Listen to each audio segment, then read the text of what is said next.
Welcome to RFK Stadium in the nation's capital on a cool, damp autumn evening. You heard Joe Theismann a moment ago. The Washington Redskins are looking forward to the rest of the season as a new season for them. And, well, they might, because the Eastern Division of the NFC looks like this. Dallas losing to the Giants yesterday, the Cardinals losing to the Rams.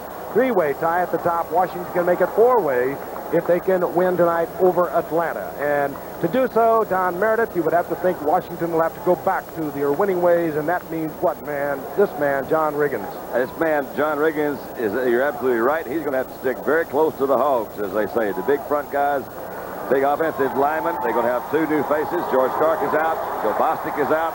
So that's what he's got to stick close to. They go against Atlanta. They're 3-6, and OJ, 3-6. You know about those kinds of years. Well, they're going to have to do just the opposite of Washington. They're going to have to throw the ball. They've been throwing a lot of short passes, playing a ball control type of offense. Thus far this year, they've only scored 27 points in the last 3 games. So much like your Giants last week, Frank, they're going to have to throw the ball often, and they're going to have to throw the ball downfield if they're going to have a chance here tonight. Easier said, of course, than done, because Atlanta has been racked with injuries, as have the Washington Redskins. As we look deep to our left, Atlanta will be receiving the kickoff. Sylvester Stamps, a rookie out of Jackson State with a lot of speed, drops back for Atlanta. Atlanta, as I mentioned, 3-6, and the Redskins 5-4, a win tonight, and they tie it 4 ways in the Eastern Division of the NFC. And Jeff Hayes, the punter, a fine athlete, will do the kicking off tonight for Washington. Mark Mosley, of course, is their renowned place kicker. Set to go. Stays on his feet out over the 15, close to the 18-yard line, where Steve Bartkowski will bring out the offensive unit for the Atlanta Falcons. Bartkowski, 1 touchdown pass in the last 3 games. He had 9 in the first 6 games. He is 4th rated in the NFC. There is his offensive unit. Gerald Riggs, of course, has replaced William Andrews, one of the great backs ever to play in this league. Andrews lost just prior to the opening of the season with a knee injury, but Riggs is not that much of a loss. But they have lost also 4 weeks ago, Billy White-Tooth Johnson. Andrews and Johnson represented half of their offense of a year ago, so they are decimated on offense. A lot of time, but no receiver, and down goes Bartkowski. A lot of pressure coming from Gerald Grant, the defensive right tackle. There is a loss of 8. Let's take a look at the defensive unit as it will line up for the Redskins. They have 33 sacks coming in tonight, so they now have 34. There they are. Very strong. You know the names. They're familiar. They've been in the last 2 Super Bowls. The leading sacker on the ball club is Monty Coleman, the linebacker. At the corners, Gerald Green and Vernon Dean. There was a loss of 8. It'll be 2nd down and 18. As Bartkowski now back inside his own 10-yard line. Alfred Jackson comes into the game. Wide receiver for Atlanta. Draw play. Riggs. Fumbles the ball. And the Redskins cover it. This is what they have not been doing in the past few weeks. They have been unable to get the turnover. They get one early tonight. They get it inside the 15-yard line. It was Ken Coffey, who was in there on the prevent defense, that comes up with the football. We'll see it well from the reverse angle. It's not a good omen for the Falcons. They played Pittsburgh last week. First play, they fumbled, picked it up. Pittsburgh runs it in for a touchdown. See Big Dexter. They're glad to have him back. Dexter, man, that caused the fumble. I didn't see who covered it. Did you? Ken Coffey. That is the 6th fumble in 2 games by Gerald Riggs. And you're right, Don. He fumbled early in the going against Pittsburgh, and Dwayne Woodruff of the Steelers took it back 65 yards for a touchdown. That changed the tone of that game. Inside the 15, the Redskins, 1st and 10. The quarterback, of course, Joe Theismann, and of course, this is the big man, John Riggins, right side. He coughs it up, and who gets it? They're still fighting for it. Theismann got in there, and I think Atlanta's going to have it. Don Smith jarred the ball loose for Riggins, and out comes David Fry, and 2 turnovers back-to-back, and Atlanta has the football back, almost where they were following the opening kickoff. Well, seeing Riggins fumble is almost like seeing an eclipse. I mean, it's very rare. I think he's only fumbled maybe twice in the last 400 or 500 carries. He's really an amazing running back. Well, 0-0. We'll be back in a minute. Jarred it loose. David Fry, a free agent out of Purdue, is in that lineup tonight because of an injury to John Rady. Gets the recovery, and Atlanta has the football back at their own 17-yard line. Bartkowski out once again. Jackson is in motion on 1st and 10. The counter play goes back to Riggs on the left. Riggs, a real powerful runner, gets out to the 20-yard line. in the arms of a couple of Redskins. A gain of 3. It'll be 2nd and 7. Let's go back to that Redskin fumble. Watch number 65, bottom of your screen. He'll get to Riggins on the pursuit. Riggins is trying to decide what arm he wants to put the ball under. He didn't see Smith, obviously, and Smith just got him when he had the ball in front of him and slapped it right out of his hand. Theismann hurls his rather fragile body in there. Looked like he hurt his thumb, too, when he got up. He has a sore thumb on 2nd down and 7. Fired out to Benson, the rookie from Purdue, the H-back, as they like to call him. He has close to first down yardage out over the 25. He'll be about a half a yard to a yard short. Ken Coffey and Darrell Green were there defensively for Washington. It's nice seeing Benson run some pass patterns. At Purdue, he was more than decent receiver. If you saw him a few weeks ago when we had this Falcon team against the Rams, he was blocking. He was trapping the cards to the defensive tackles. Tell Jack Youngblood about it. He wasn't he? Oh, he popped Youngblood a couple of times. Willie Kern may not be back, an injured wide receiver for Atlanta, and they can ill afford to lose Curran. They are down to a couple of wide receivers. 3rd down, short yardage. Riggs, and he's powerful, 230 pounds he weighs.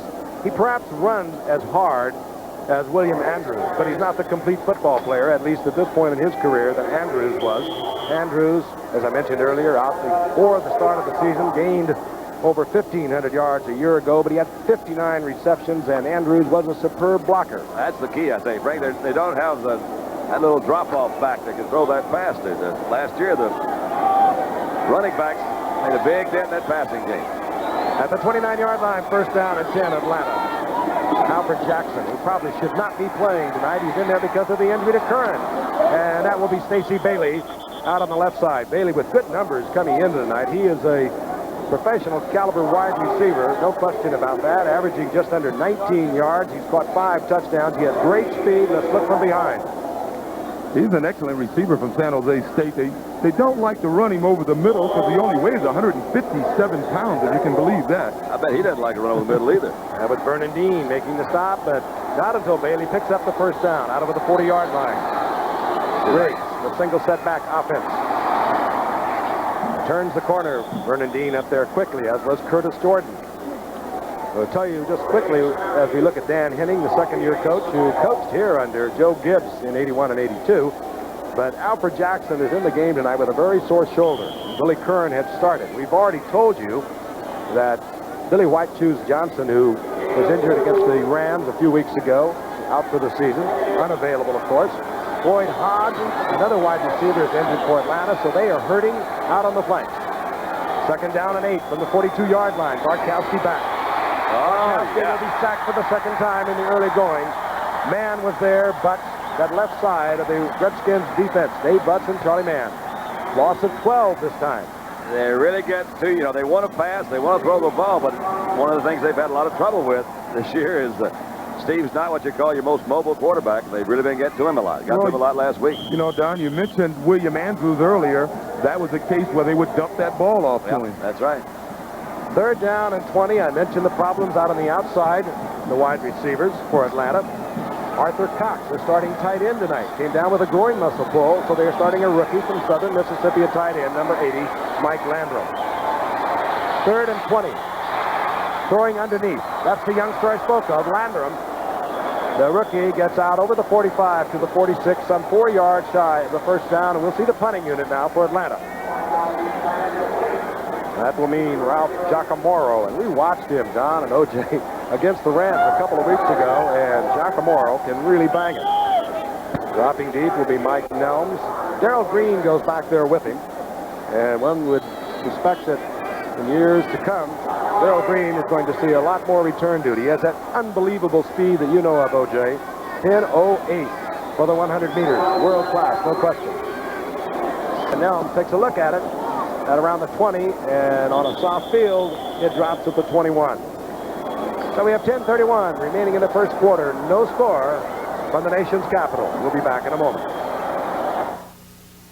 Part of the United States today has refused to hear the NFL's appeal against the lawsuit that would have taken the Los Angeles Raiders back to Oakland. There was no comment. They just refused to appeal. That will mean that the Los Angeles Raiders, I assume, will be in Los Angeles. And there, of course, is the ongoing battle for damages that were awarded in the original trial. some over $40 million that have probably grown well over $50 million with interest rates.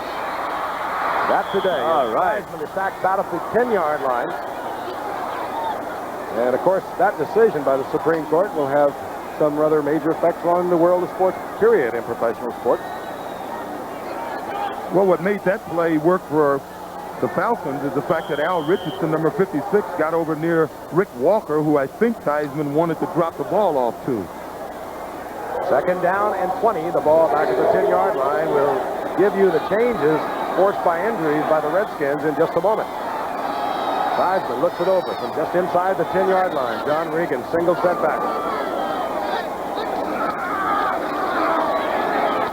Regan fires it out. It's incomplete. Calvin Muhammad, acquired a few weeks ago from the Los Angeles Raiders, slipped, and down he went. Let's take a look at that offensive unit. Over on the right side, they've made some major changes as we look at the skill positions, if you will. Calvin Muhammad, we just mentioned a moment ago, he has good speed. That's the Dallas Cowboys. They'll tell you, he scored on the first reception here, a long one. But over on the right side, where they are really troubled, George Stark, the veteran hog, if you will, has a sore knee. They have moved Mark May, the right guard, to right tackle. They have brought in Ken Huff to play left guard, number 61. Huff, a backup man, ordinarily, but he had 7 or 8 really good years with Baltimore before being acquired a year ago.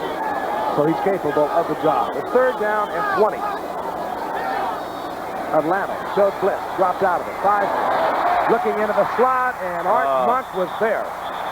There's one of your fine athletes. Along the lines of Tony Hill, Art Monk has about the same kind of size, 6'3", a little over 200 pounds. Great athlete up at Syracuse, not only as a receiver and a return man, but also rushed for over 1,100 yards up there. Oh, boy. He's turned out to be a one-receiver offense instead of a one-back offense because Art Monk had 53 receptions so far, and the next closest receivers only had 12, so they really use him a lot. Forrest gone or Charlie Brown for the Redskins with injuries, as is Alvin Garrett. Now, Kenny Johnson is dropped back for Atlanta. Jeff Hayes will kick from the end zone. Willie Curran ordinarily would have been back there, but he's been shaken up already tonight. Good kick by Hayes. He doesn't kick it far, but he hangs it up there forever. And when you do that, you get that kind of coverage, and you usually get a flag. Flag is down. That was a 45-yard punt, but it stayed up there an eternity. Our referee tonight is Red Cashin. Preliminary indication is that it will be going against Atlanta.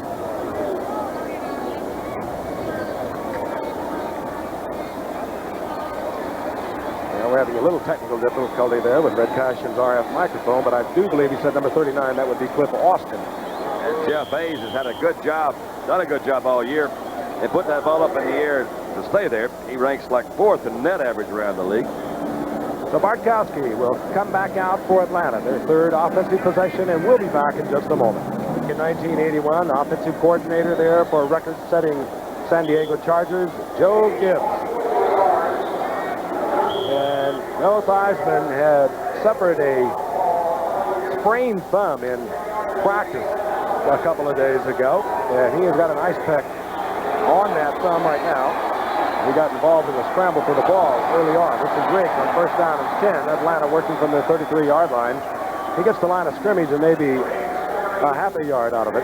Good pursuit by that whole Washington defense. Dexter Manley's going to be a big help, I think. Getting him back in that lineup. So getting back to Joe Theismann, that was on his left hand, so it shouldn't affect his throwing, but it may affect his handoffs and some of his ball handling in the backfield. And taking the snap.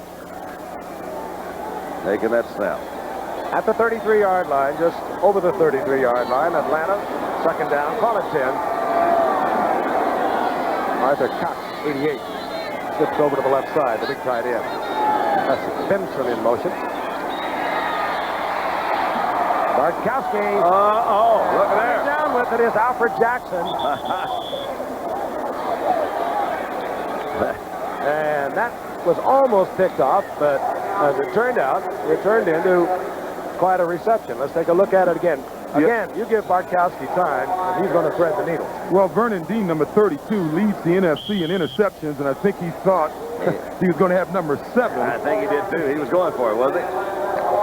The first down for Atlanta, 42-yard line of the Redskins. No score. 8:54 remaining in the first quarter. Game the Redskins need to win tonight to stay up at the top of the NFC Eastern Division. Riggins, left side, and he is having tough sledding tonight as he gets down close to the 40 for a gain of maybe a couple. Well, Big Riggs out of Arizona State, first-round draft pick 3 years ago. Big Riggs is not going to get wealthy running against this Washington defensive team. I think they're rated number 2 in the entire NFL in stopping the run. Well, Atlanta said they want to throw when they got here anyway, so maybe they just go ahead and just throw. And they are rated last in the NFC against the pass. See there? Throw. Yeah. Put it in the air. If you had the receivers, perhaps they would be thinking more in that direction. They have really been hurt with the injuries on the outside. 2nd and 8. Riggs, left side. The big man powers inside the 40-yard line, but held to a gain of a couple. It'll be 3rd down and 7.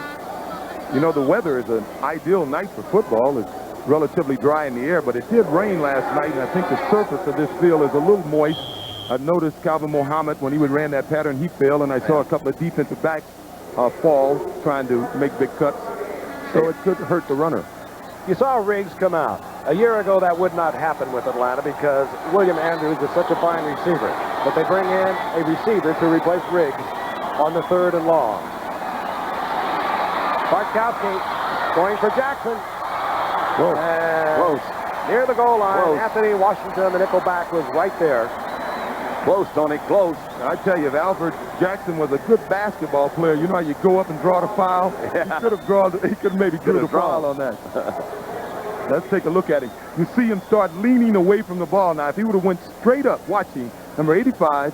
Now, if he would have went straight up for this ball, I got to believe he would have been knocked down by Anthony Washington. I think he was knocked down anyway by him. Way to go, Alfred. On 4th down, out comes Giacomo. Nick Luckhurst, the field goal kicker for Atlanta, stays on the bench. It would be a 55-yard effort. Giacomo pooches it down, looking for it to go out of bounds, and he catches a beauty right at the 5-yard line. Wow, Giacomo. For the Redskins, they have a 1st and 10. The ball at their own 5-yard line. Midway through the first quarter, we have no score. Joe Theismann of the Washington Redskins has passed for more than 300 yards in each of his last 4 appearances on Monday night. And that's a Monday Night Football record.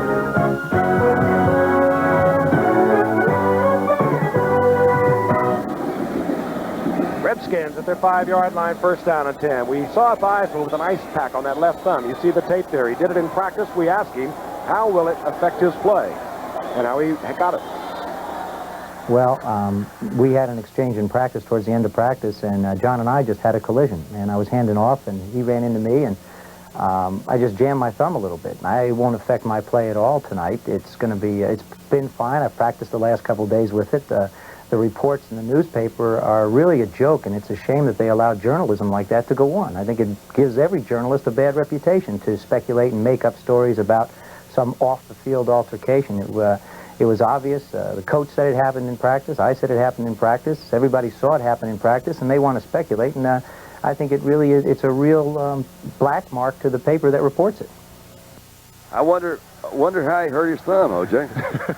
I mean, he was really beside himself about that because Joe's had a tough year. He's had an interesting personal year. life. Yeah. And he did actually hurt it, handing off to John Riggins, the John that he referred to, of course, John Riggins in practice. You saw Riggins pick up 5, so it'll be 2nd down and 5. The ball near the 10-yard line for the Redskins.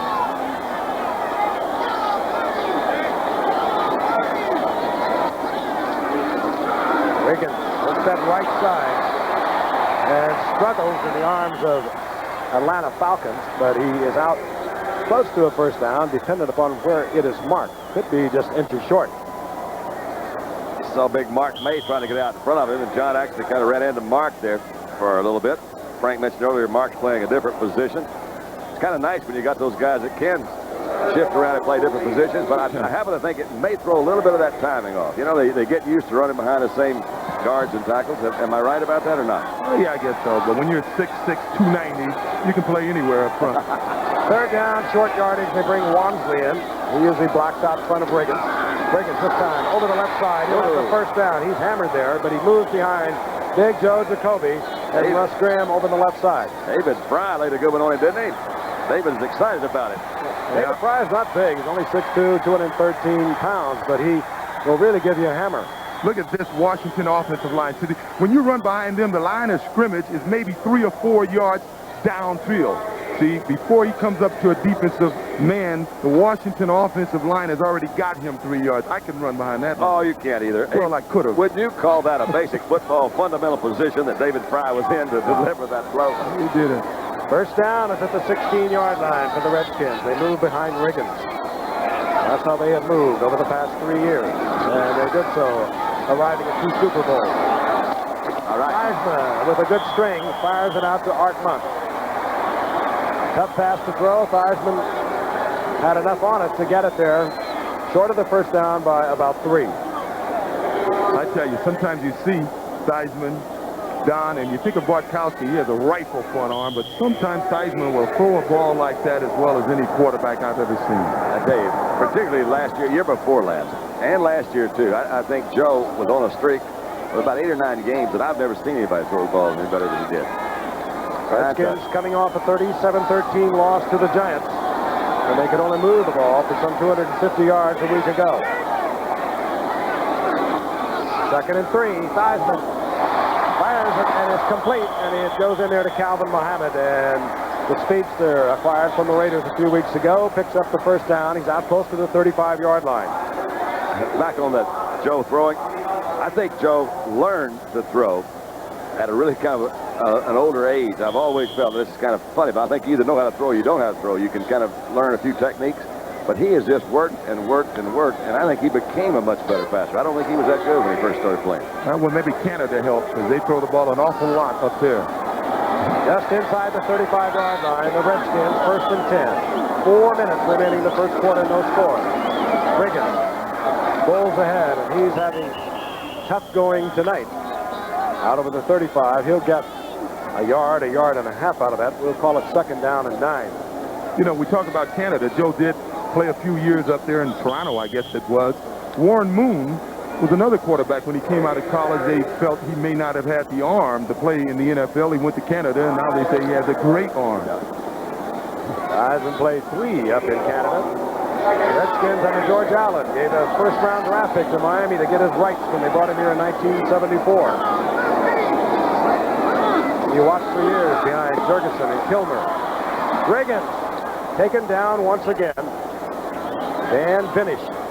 His yards are hard yards. When you look at the top rushers in the history of the National Football League, top 15 rushers, he's the only rusher in the top 15 who does not have at least a 4-yard per average rush, and he's averaging a little under that, but he's made some hard yards. Look at that one. Well, those hard yards are those 3rd and 1s and those goal lines. That's why he scored so many touchdowns. He has the NFL record for one season, 24 last year, and that's running that ball in from the 1. Those are tough yards. And it's a revamped offensive line. The center, Pro Bowl center, Jeff Bostic, out for the season. May has moved from guard to tackle, replacing Stark. Huffins at right guard. It makes a major difference. 3rd down and 10. Whoop. Theismann will go down. The blitz is on. There he is it was again. Al Richardson, the weak side linebacker. Straight shot at Theismann. The sack is all the way back, close to the 22-yard line. A loss of 12. When you're supposed to have somebody open, when you don't have enough people to block the guys that are having coming for you. So you had somebody open, but Joe just wasn't able to pick him up. It is true. You juggle that offensive line with the loss of Stark and Bostic. They have actually made 3 changes because May is a much better tackle than Ken Huff would be. So there are 3 changes in that offensive line, and the tight end, Don Warren, is playing hurt tonight for the Redskins. Jeff Hayes to punt. Kenny Johnson, who was a rookie 4 years ago, used to return punts, has not done so for the past 3 years. He's back there. Hayes had to hurry it. And it does take a Washington out. Johnson up close to the 35-yard line. It'll be 1st down and 10, Atlanta. All right. Dyson almost got to Jeff Hayes for the block. Tempers flaring just a bit. There's a lot on the line for the Redskins tonight. Theismann said at the very top of the show, this is a new season. And for this man, a lot of pressure, a lot of heat down in Atlanta by perhaps those who do not understand. When you lose people of the stature of William Andrews, Billy White Shoes Johnson, representing half of your offense, it's tough to stay alive. go at it when the 7-3 Raiders take on the 8-2 Seahawks, live at 9 Eastern on ABC. On election eve in the nation's capital, one would suspect, if you believe all those polls, a few miles from here, people are resting rather easily. And we'd like to invite you to be with us here on ABC for election night coverage tomorrow night. Peter Jennings, and of course, what would election night be without David Brinkley? They'll be updating you on all the results as they roll in tomorrow evening, and you're going to hear from both of them at halftime tonight, along with taking a look at some of the highlights from yesterday's play. Frank Gifford, Don Meredith, and O.J. Simpson. The Atlanta Falcons have a 1st and 10 at their own 34-yard line. 2:07 remaining in the first quarter. We have no score. Stacey Bailey, top of your screen. He is the class receiver for the Falcons, and they're just about down to him. And he's going to get a look-see. Working against Bernadine, who stride for stride with Stacey Bailey. And if nothing else, that should get the secondary's attention. Bartkowski has been criticized over the past couple of weeks for refusing to go deep. Tried to hang one up there. Bernadine with good coverage. Well, it makes O.J. happy. Remember, he was trying to get him to throw deep all night long at Atlanta. Did you like that one? Well, I read what Coach Dan Henning said in the paper in L.A. the next day, that the Rams gave them the short pass. Well, in the NFL, you just can't take what they give you. Sometimes you got to go out there and take it. That's good. I'm telling you, you're going to be hot tonight. At the 34-yard line, 2nd down and 10. Go get it. Bailey goes left again. Out to the right is Alfred Jackson, playing with a very sore shoulder because Willie Kern, the other wide receiver, went out in the first series for Atlanta tonight. All right. That's Riggs. Bulls for about 3 yards. It'll be 3rd down and 7. Here's Jim Lampley. Well, Frank, for those who may not have heard it yet, there is a coaching vacancy in Tampa Bay effective at the end of the season. John McKay resigning today, effective the end of the 1984 season. The only coach the Buccaneers have had since their entry into the league in 1976. 42 wins, 88 losses, 1 tie with 6 games to go. Cataract surgery earlier this season. He'll have to have further surgery after the season is over, and all of us who've known him wish him good luck in the future. Frank? 3rd down and 7. The ball just outside the 38-yard line of the Atlanta Falcons. Bartkowski, the blitz is on. He has the time, and he fires, and it's complete out to his wide receiver. That's Stacey Bailey, who that time with the blitz on, Vernon Dean knew he would not have protection inside. He had to give Bailey, with the great speed, a little more distance than he would have liked to, and Bailey comes down with the 1st down at midfield. Well, I like to echo what Jim Lampley just said. Send my best to Coach John McKay, who was my coach in college. Had me carry the ball 35 times a year one year. Every time I got tired, he said, "What's the big deal? It's not that heavy." But he likes to carry it, and O.J. is fun to watch run. Not that heavy. At midfield, Atlanta. Tough defensive battle thus far, if you've just joined us. Bartkowski. Oh, Wide open. It's Arthur Cox. Oh, no. I don't believe that. Oh, no. Arthur Cox, we mentioned earlier, very sore groin, but that one, Bartkowski almost caught for him. Poor baby. You watched Arthur Cox 88 and Cliff Minson number 87. They bumped into each other. They're on the same team. Then Arthur went right down the field. He was all by himself. Oh, well, Arthur. He's 6'2", 255 pounds. Well, I don't know. He should have had this one, that's for sure. It was right there, perfectly thrown ball. Just didn't hold on to it. Has 19 catches this year. Yeah, that will make a tough plane ride home because he would have at least got inside the 10-yard line with it. No one near him. 2nd down and 10. Get a young receiver like that, you should come back to him relatively quickly. Riggs to the right side. Boy, and I'll tell you something, he really booms into Ken Coffey. I haven't seen many backs, O.J., that have come in that runs as hard as Gerald Riggs runs. He weighs 230. That's the surprising thing to me. He doesn't look that big. You know, he looks, I'd say maybe 215, something like that. But at 230, he can turn that corner. Well, you know, he's from Arizona State. He led the Pac-10 in rushing his senior year there. He's learned a few tricks from William Andrews. When you look at him running the inside, he gets real low. He got a 1st down earlier in this game, and it really wasn't much of a hole, but he went underneath the defensive players. 3rd down and 5. Stacey Bailey put to the right this time, Bartkowski. Looking for Bailey once again, and this time Bartkowski under pressure, underthrows. It'll bring up 4th down. And I'll tell you, tempers are a little edgy out there. But isn't it funny? You know, there's no way they can hurt each other, but I love to see them push and shove. It's like two great big old bullies in the... This is my territory. No, it's not. It's mine. Push and shove, and nobody gets hurt. Mike Nelms has dropped for the Redskins with 17 seconds remaining in the first quarter. Giacomoro on to punt. Came in as the second leading punter in the NFC.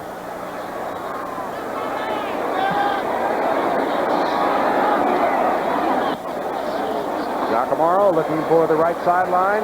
Nelms takes it at the 7.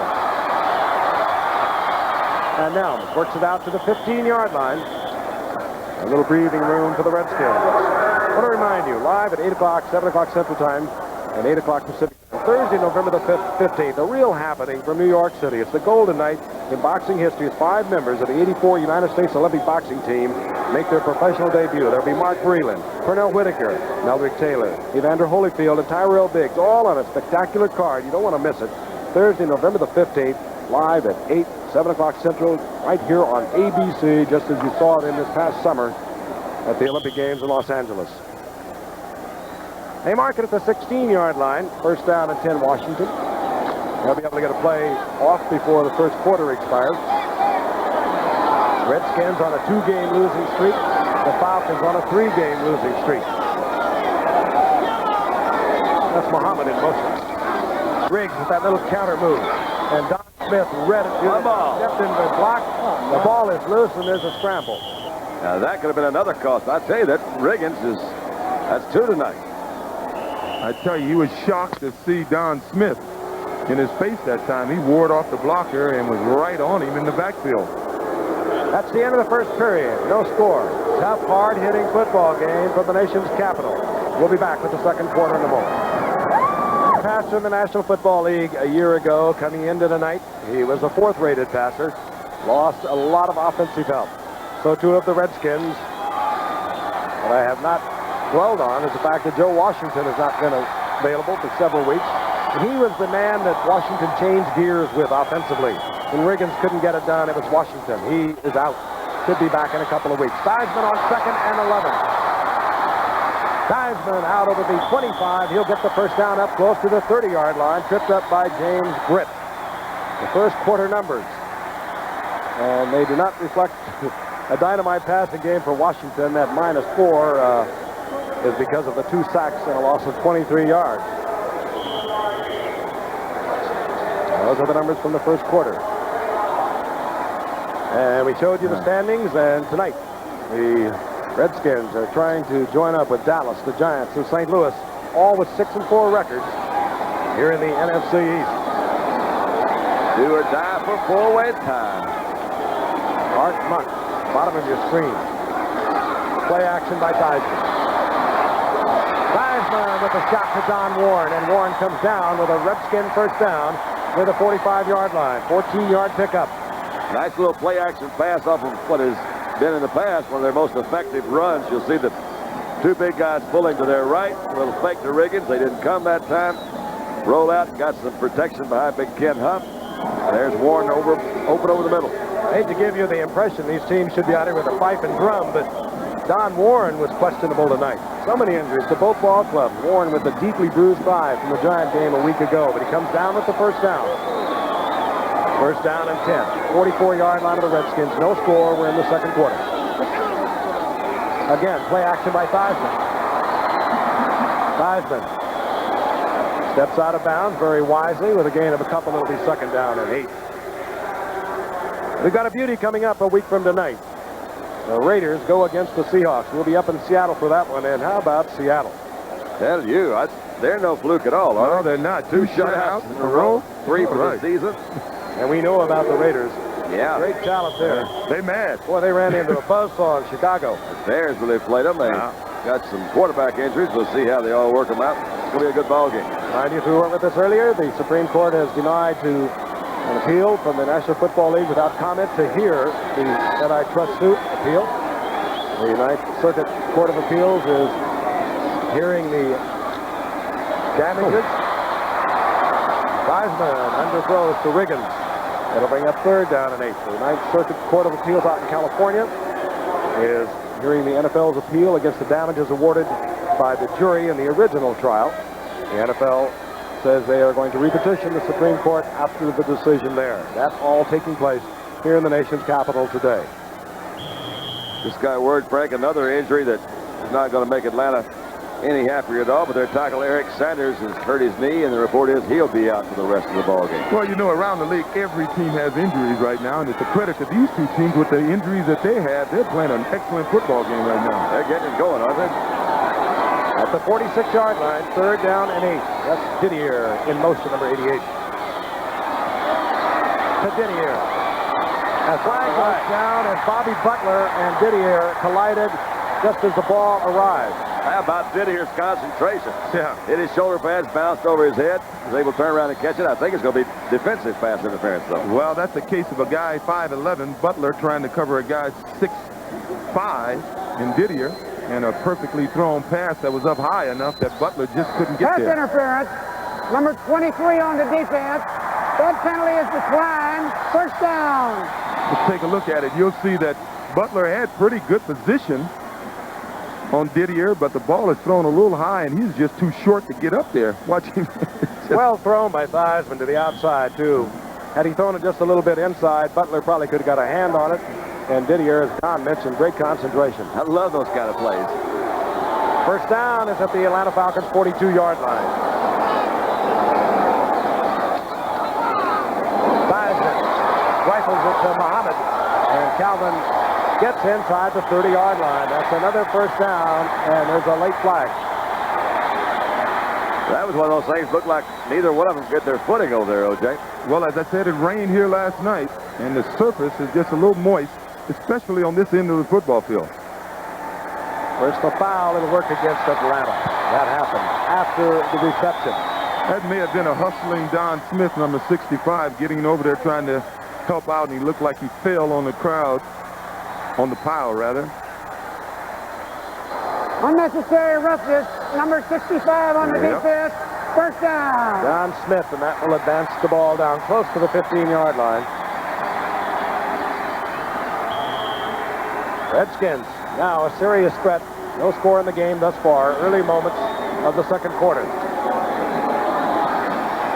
Calvin Muhammad splits to the left. That's Art Monk now moving out to the right. Big two tight end situation. And that means Riggins over the right side. Another flag goes down, and that could be holding. It goes right in that area where you usually get the holding. Now Richardson making the stop on Riggins as he hammered his way down to the 10-yard line. Is going to go against the Redskins. It was a funny look. It looked like he said somebody hooked him in there. Yeah, well, sometimes the lineman will do that. Well, they hooked that arm, and it basically is holding. Holding. Number 61 on the offense. Still first down. That's Ken Huff in their right guard because Mark May has moved to right tackle because of the injury to George Stark. We talked about it earlier. Redskins lost their first 2 games of this season. They took on Miami. They were drilled by them. They lost to the 49ers in the game we brought you. Then they won 5 in a row, and the injuries caught up with them. They have dropped 2 in a row to the Cardinals, and last week to the Giants. They feel they desperately need this game tonight to stay alive in the NFC Eastern Division because they have a rather weak schedule coming up. On 1st and 20, there's Art. Monk is wide open, and Theismann is right on target. What a nice job by Monk to get that first down. Well, back to the original line of scrimmage, That's right. and he's inside the 15-yard line. Hey, Theismann had some smoke on this one too, Don. Zipped it out there. He was wide open. I think Joe saw him a little late, so he had to throw it extra hard. But look at this effort. Man, he's just pulling him along, isn't he? Yeah, that's Time Prodmore, and he's the guy in this secondary that has the reputation of being the hitter. He hit him. He just didn't go down. 13-yard line, 2nd down and 8. 5 men in the secondary now for Atlanta. They bring in Scott Case, a rookie from Oklahoma.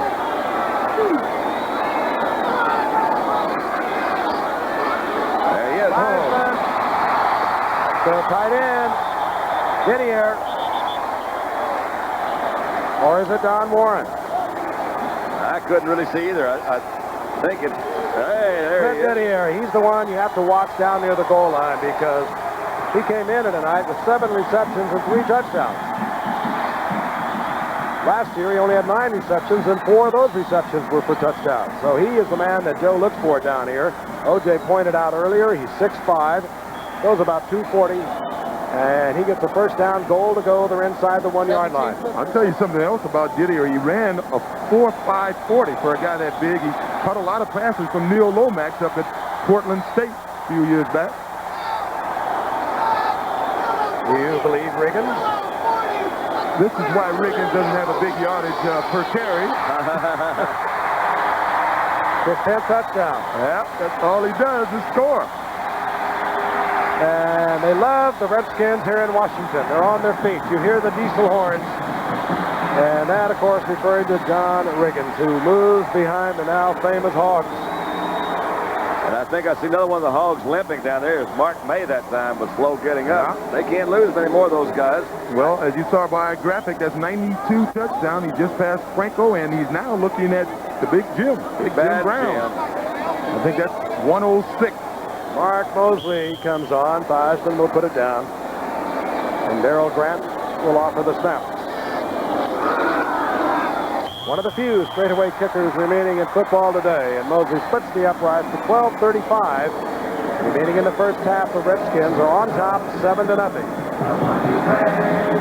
Lester Stamps lives dangerously in a big man's world. He's 5'7", 166 pounds, a rookie out of Jackson State.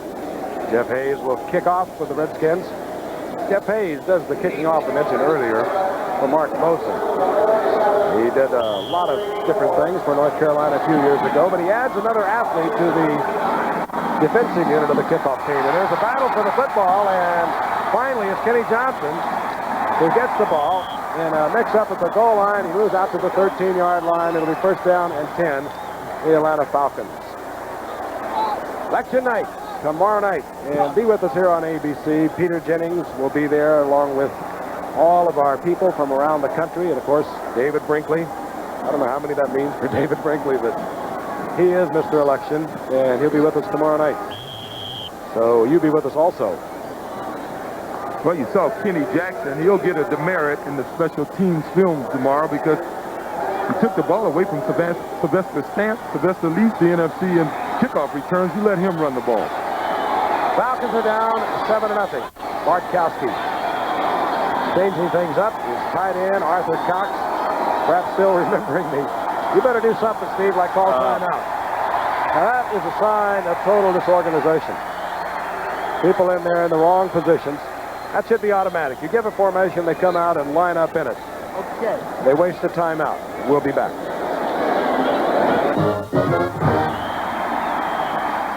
The Washington scoring drive with climax with a plunge of 1 yard by John Riggins. Art Monk and Joe Theismann teaming up a couple of times. Let's take a look at it. The run's in the red. Passes are in the black. And, of course, you can see the yellow. There are a couple of penalties in there that help considerably. And the Redskins are on top, 7-0, with 12:25 remaining in the first half. First big run was by Theismann, who was back to pass, scrambled out, picked up a first down. At the 12-yard line.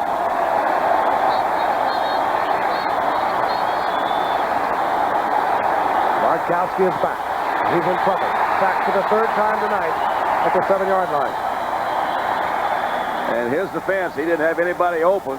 And they were going to get to him sooner or later. That time it was sooner.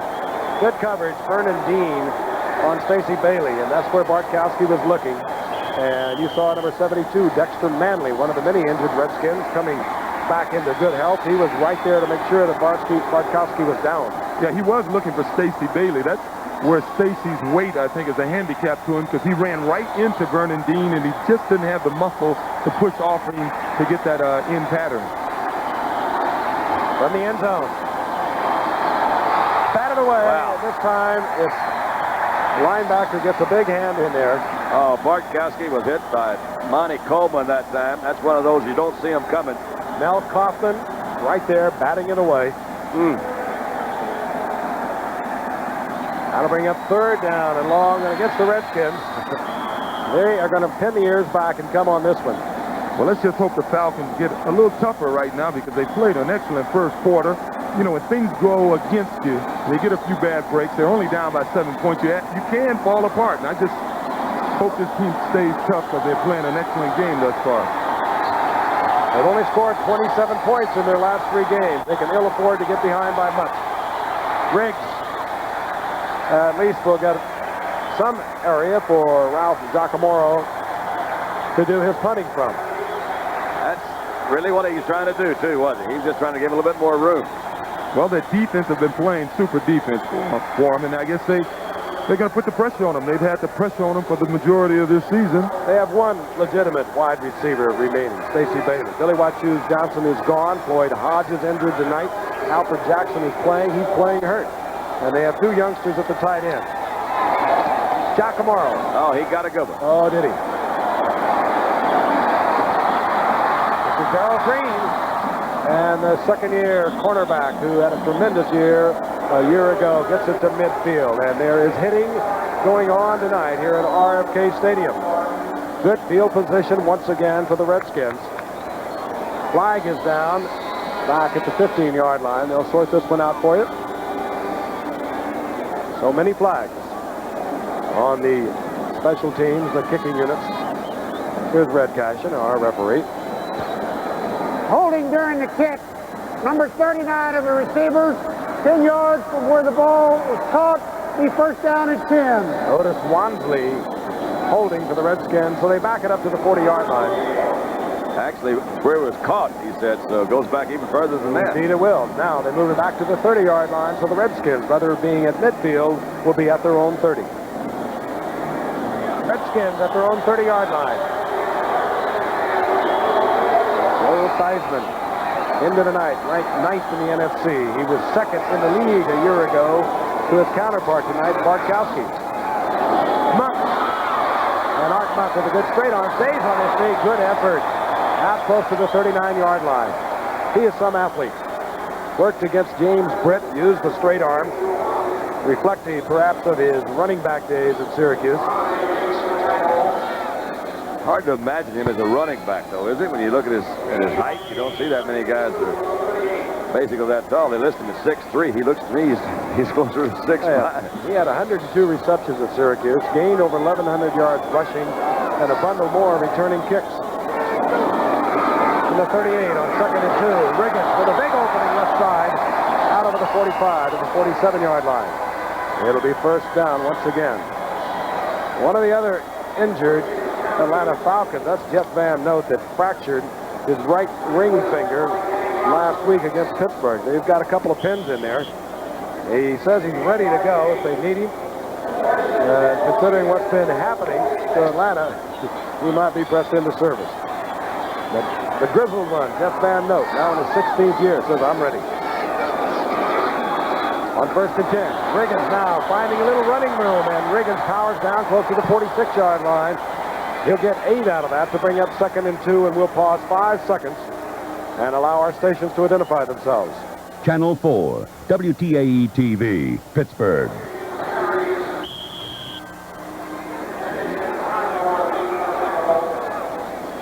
Back at RFK Stadium, when you take a look at Jeff Van Note, you can't help but think of one of the great ones that retired this past week, Kenny Stabler. I'll tell you, frankly, I'm going to miss him. Well, I really... all the games, all the thrills. I'll really miss him, too. He was one of my favorites. He was very on Monday night. Very entertaining, wasn't he? 2nd and 2. Dyson wants a bundle. Almost the flag, yeah. But a flag is down. It was Calvin Muhammad complaining bitterly that he was being held. And the flag is dropped, and they're going to move it all the way down close to the 7-yard line. It almost looked, we'll see it again on replay, but it almost looked as if he held after the fact. I don't think he would have caught it anyway, but he did hold it. James Britt was covering. First interference. Number 26 on the defense. First down. And they call James Britt. Poor James Britt, number 26. You know, he's normally been a safety most of his life. They put him out there on cornerback, and it's, I believe, the toughest position in football to play. And as you can see, that's obviously a pass interference. Oh, he knocked that right arm down. Yeah, he sure did. Penalty. Works out to 36 yards for the Redskins. Riggins, left side, just booming and powering away inside the 5-yard line. Dan can't be real pleased right now. Former William and Mary quarterback and into the collegiate level. Had 1 year with the San Diego Chargers. You know, Billy Johnson's probably the guy they missed most of that offense because he could do so many things for them. That's true. They survived the loss of William Andrews, and then when Johnson went down against the Rams 4 weeks ago, they really almost fell apart. Well, I don't know who they're missing on the right side of their defense, but the Redskins are certainly taking advantage of that side of the football field, running to their left and throwing to their left. And they're doing it again. It's a Denny here, and he's inside the 1-yard line. They see something over there, don't they? Yeah, they see something over there because I would bet of the last 10 plays, about 9 of them have gone to the left side of their offense, which is the right side of the Falcons defense, and it could have something to do with the fact that James Britt is not an experienced cornerback. Second-year guy, you're right. 3rd down, goal to go. Wansley joins Riggins. You will see Riggins. And the crowd knows it. Listen to them. Whoa! And Riggins was hit. The main tackle was applied by Kenny Johnson. He straightened Riggins up, and then they hammered him. Buddy Curry was also there. And meanwhile, if things are bad now, hang around, because that is the right knee of Steve Bartkowski, the quarterback of the Atlanta Falcons. And what's worse, I think the Falcons are I think there's a penalty against the Falcons. I think they're saying they lined up offside. Nose guard, still 3rd down. That's too tough. When it goes, it goes. Well, in all probability, we'll see Riggins once again. Down remains the same, of course. 3rd down and goal to go, and now Atlanta wants timeout. Atlanta calls timeout. They have 1 remaining. Remember, they had to expend 1 earlier when there was a foul up in their formation. Midway to the 2nd quarter, Washington over Atlanta 7-0. And Washington has the football. 3rd down, goal to go inside the 1-yard line. And the crowd, they'll come alive, anticipating Big John Riggins.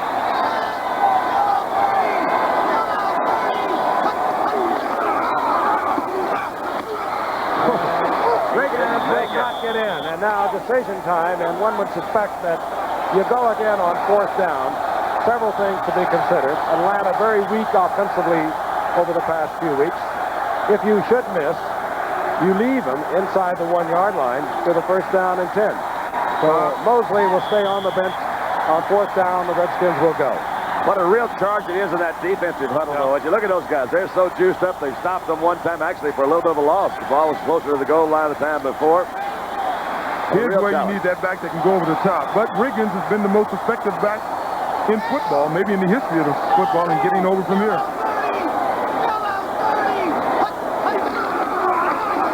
Heisman wide open, bootleg. So easy. That's a good call. Gutsy. Really good call, though. Let's see. Old ball-headed one. Wyatt Tittle used to do that. Well, most defenses really don't defend for that, and particularly when you're that close, they're all trying to close off those gaps. You know, he may have done that himself, because I heard him yell yellow 30, which is an audible run, and there was no receiver out there. Normally when a quarterback goes out there, there's a receiver you can throw to. He may have just kept the ball himself. Mosley has the conversion, and the Redskins with 7:22 remaining in the half are on top 14-0 and in command. We'll be right back. 39 out of Iowa State, and in the 6 years, he's thrown at 60% with just about 140 attempts. So that's Mike Morawski. He's the quarterback for the Falcons at the moment. 1st and 10 at their own 17-yard line. Morawski makes good on his first attempt, fires it over the middle. Mike Landrum, the rookie, comes down with the reception for a gain of about 5. And a reminder from Columbia, South Carolina, and go out there, they've got themselves a football team down there. Saturday here, CFA College Football, 5th-ranked South Carolina, coached by my old teammate Joe Morrison, and one of only 5 major undefeated teams, and one of the surprising teams of this year. They'll take on 10th-ranked Florida State in the Battle of Southern Independence, looking for bowl bids. Live at 3:30 Eastern here on ABC. I'll be visiting with Joe this Thursday, and we'll hopefully be able to bring you Joe's thoughts at halftime of that game. Second down and 5, and Riggs out over the 25-yard line, close to first down yardage. Well, on that play, they went back to, as we look at Bartkowski on the bench, on that play, they went back to that offense we saw against the Rams a few weeks ago, where they brought Cliff Benson in motion and he trapped the defensive end. Now, that's one way to slow those guys down on penetrating on running and pass plays. If you trap them a few times, they're going to peak before they come across that line of scrimmage. And they are going to be measuring. I'm going to remind you at halftime, Jim Lampley is here in Washington. We'll be talking highlights with you. And also, there will be a pre-election report from Peter Jennings and David Brinkley. And, of course, tomorrow night, they'll be on hand to talk election with you. And at halftime, we'll be looking at a final updated poll.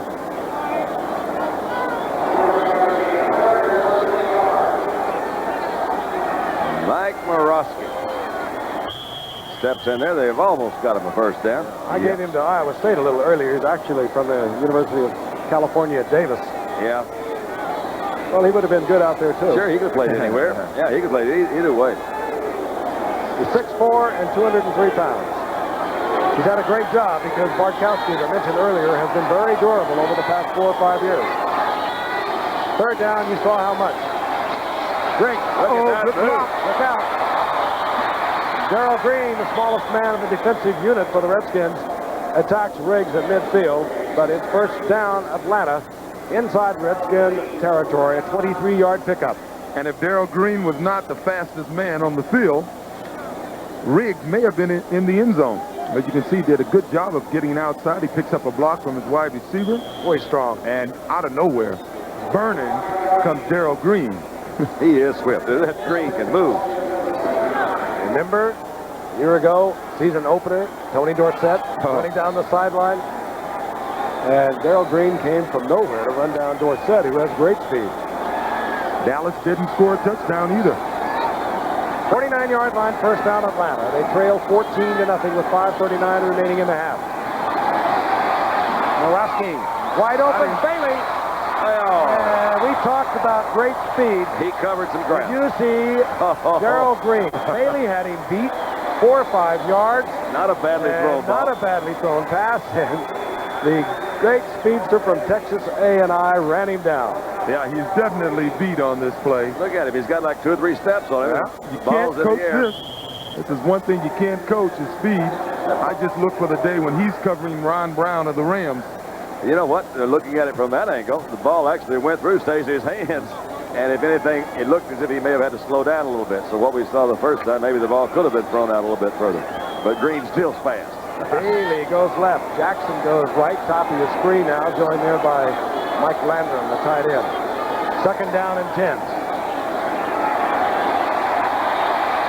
Morosky wide open is Bailey, and Bailey will have the first down inside the 40, close to the 35-yard line. Nice job staying in the pocket that time. I was going to say either the offensive line is blocking better or he's calmer. Took that little in the step. pocket. Didn't that little step come up in there? He had that big game I spoke of a year ago, replacing Bartkowski, beating Green Bay, throwing for over 300 yards. But you know, you don't get a lot of playing time when you're on a team with Bartkowski, so you never really do what these guys can do. He's been there long enough to know the system. At the 35-yard line, first down and 10 Atlanta. They're down 14-0. Riggs had a lot of Redskins. Good way to tackle him. Hit him low.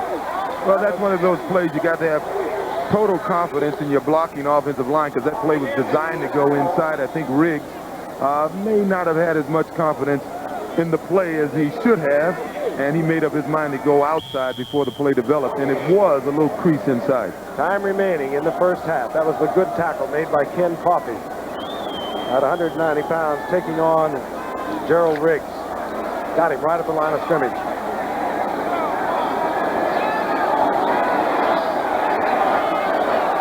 Second down and 10. Morosky again. Looking for Bailey. The coverage this time, Vernon Dean. Third down and 10, and we'll see the additional defensive back come in for the Redskins.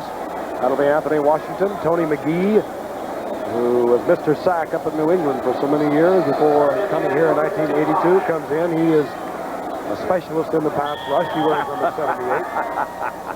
Oh, yeah, you gotta be kidding. They have fun down here, don't they? They really are rabid fans all over town. You know, everybody's really into this Redskins team.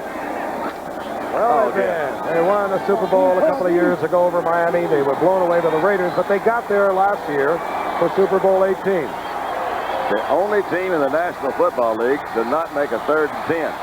Until now. They've made Bailey. one. He has the first down. Morosky again staying right in the pocket, waiting for Bailey to uncover. Gets the first down near the 20-yard line. Bailey, you know, he knows he has speed, and he was taking off. I can see him looking over his shoulder, seeing if he can see number 28. Is that 24 or 28 behind me? I think he thought it was 28, and he stopped. Now watch it. Now normally he figures he can run away at 157 pounds. I could run away from these guys, but maybe that's number 28, Darryl Green, on my shoulder. They're going to have a special substitution, send Morosky in on 3rd and 10. Yeah.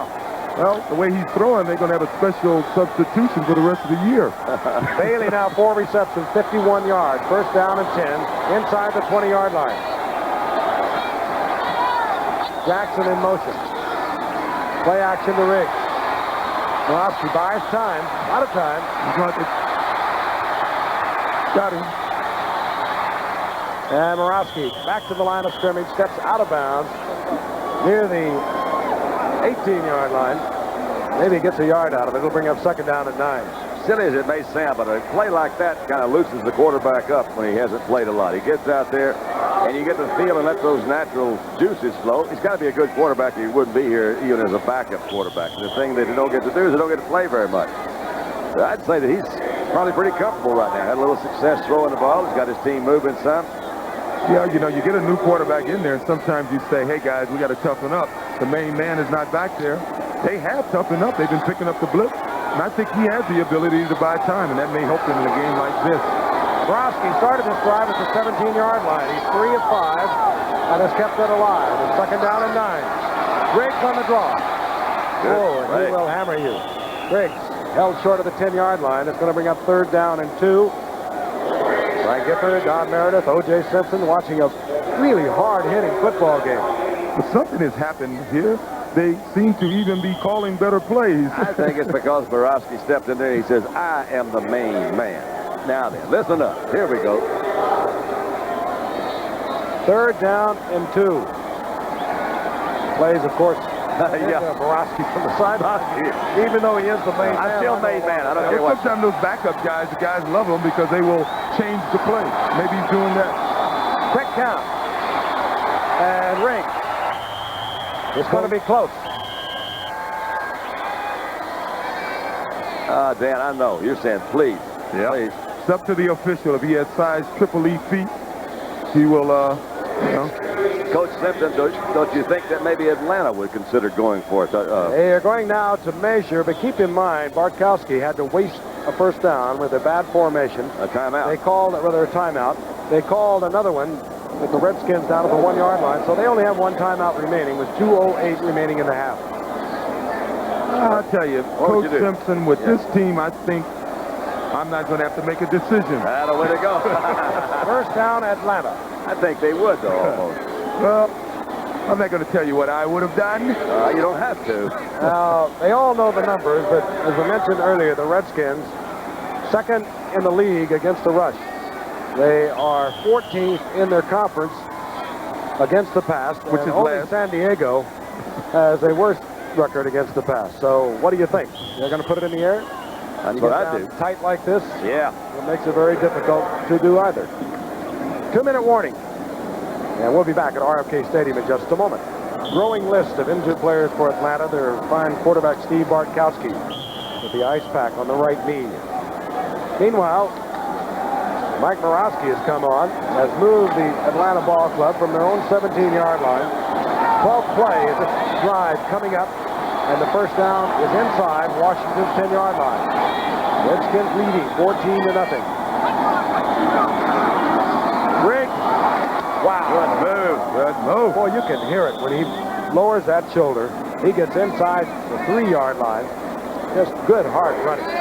Big Dave Butt took an inside charge on that. Was that left Rich? the hole open. And Rich Malott looked like had a shot at him and missed him too, but he turned it up in a hurry, made a good move. A market just short of the 3-yard line. And Atlanta will have second down goal to go. These are the toughies. Hey, if you want somebody to run it down here, there's nothing like a Gerald Riggs. But against the Redskins rushing defense, it'll be tough. It looked to me that time that the Redskin defense shifted away from that particular hole where they ran the ball. They shifted back to what would have been their right. Well, they could have to the 2-yard line. They could have what they call a right slant on. Yeah. Judging by the offense. I know the play before that they did have a right slant on because Butt beat his man inside, but Riggs was able to get outside of him real quick. Third down goal to go. Quickly, I should say.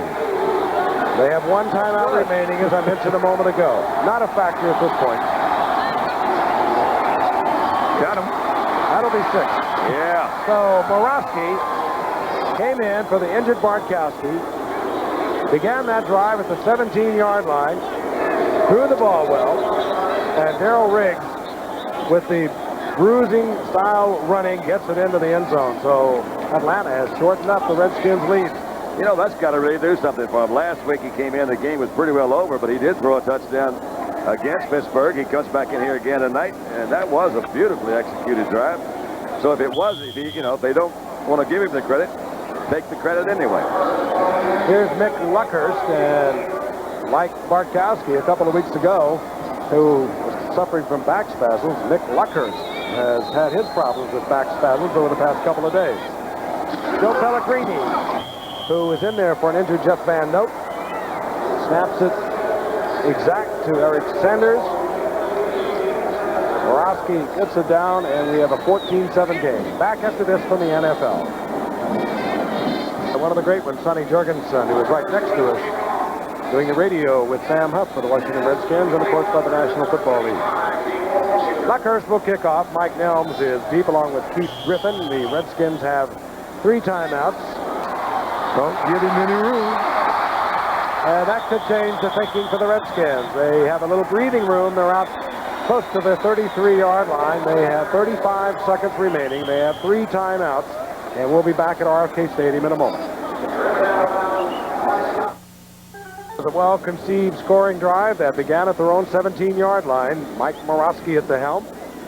He completed 3 of 5 attempts for 32 yards. And good, strong running from Riggs. We have a 14-7 game, 35 seconds remaining in the half. The Redskins on top, and the Redskins have 3 timeouts. Joe Theismann playing in his 145th consecutive game. We talked about the durability of Bartkowski. I remember when Theismann came in '74, Jurgensen and Kilmer were both here. Just in order that he could play, he started running back punts. First down and 10. Out of time for Theismann, and that's Jeff Moore, recently acquired. Good man out of the backfield. Had 9 receptions against the Giants a week ago. That time, however, incomplete. Reminder once again at halftime, Jim Lampley on hand with highlights from yesterday's play. And boy, there were some bruisers around the league. And of course, we will have a final look at a final poll from Peter Jennings and David Brinkley. Our Election Eve report. Oh, Don, I hate these prevent defenses. I do too. I say throw everything at them if I was defense. Second down and 10. Theismann. All right. I told you I love these prevent defenses. Brett picks it off, and 21 seconds now remain, and Atlanta could get more out of it. I love those prevent defense. We're not just saying that. Atlanta has 1 timeout. We'll look at it again. Theismann trying to get it in, squeezing it into Archmont, and the prevent defense, sorry guys, was right there. That's right. The 3 guys deep, and you see 5 guys coming across. That time, Brett, they've been picking on him on the other side of the field most of the night. Didn't know he was on the left side, and he picked off the pass. Again, Atlanta with 1 timeout. All those timeouts. That one you would think they'd want to conserve for a Luckhurst field goal attempt. They have 21 seconds remaining in the half. And they would be a fired-up football team if they could go in with additional points. They trail, at the moment, 14-7. Morawski. The ball is batted away, and Morawski covers at the 50-yard line. It was Dave Butts. Big bad Butts. He knocked it out, didn't he? And they used the final timeout. We're going to go right now to Jim Lampley. All right, Frank, let's take a look at what happened in Soldier Field yesterday. The Bears, now under Mike Ditka, 12 wins in 16 regular season games, their best start since the 1963 championship season. They've done it with a brutal defense. 11 sacks a week ago, 9 more yesterday. This hit by Otis Wilson knocked Mark Wilson out of the ball game for the Raiders. Later, they knocked out his backup, David Humm. Today, the Raiders brought in journeyman quarterback Jerry Goldstein for a physical. Also, Walter Payton scored from 18 yards out for the first score in the game. Another 100-yard game, the 61st of his career, extending that NFL record. The one dark cloud for the Bears, they lost Jim McMahon for 4 weeks with a lacerated kidney. Will apparently have to go with former Kansas City #1 draft choice Steve Fuller, who hasn't thrown a pass since 1982. Back to you, Giff. We'll see those Raiders next week against Seattle. There's James Britt, second-year man out of LSU from a year ago. And that's #1, he says. LSU, they don't have the Chinese bandits anymore, do they? No, they don't. Oh, when I was a kid. That defense. Morawski had the ball batted away by Big Dave Butts. He fell on it near the 50-yard line, so it's second down and 20. What he does not want to do is throw the interception. No. And he almost did. Monty Coleman stepped right in front of it. Did you see Butts hit Morawski just about the same time he released that ball? He says, welcome. This is what you've been missing over there for 6 years. He rolled out very nicely. Butts was knocked down. He gets back up. Now he said, this has been going on for 6 years out here. He weighs 295 pounds, Big Dave Butts. He got most of it on top of Morawski, too, didn't he? Well, when you have no timeout and you're nearing the end of the half, if you're going to throw the ball, throw it to the end zone. Throw it deep, look for a defensive foul. I'm sure we'll see that. There they are. All three wide receivers, top of your screen. Bailey, Hodge, Jackson. This is just a prayer looking for the defensive foul. Wow. And out of the pack, it is Darrell Green. Time Don't is let out. him get over here. Don't let him get over here. Open field. Sayonara. Darrell Green providing a few throws. Crowd on his feet. His time has long expired here in the first half.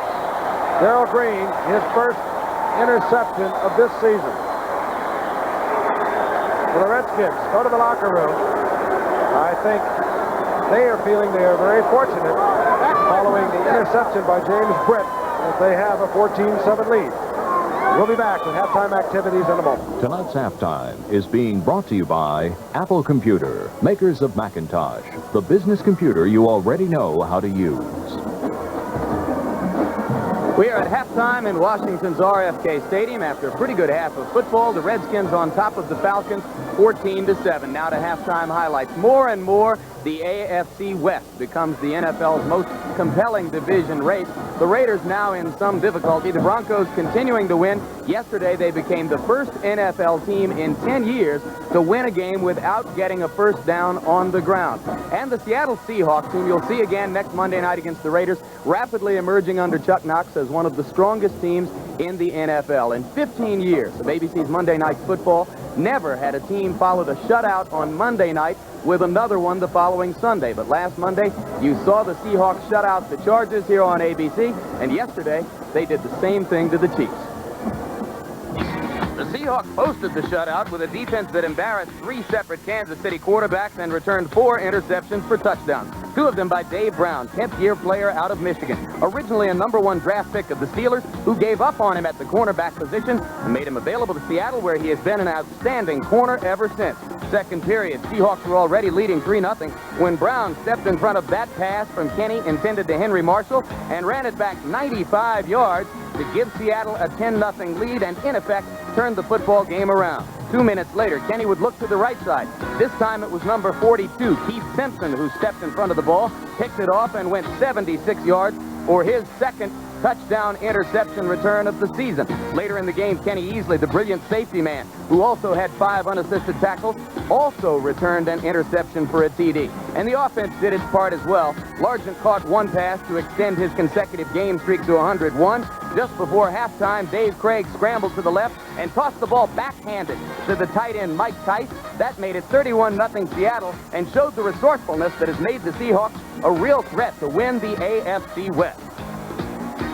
In Busch Stadium, the red-hot Cardinal offense finally had a bad day as they went up against the Rams, and their running game keyed by number 29, Eric Dickerson.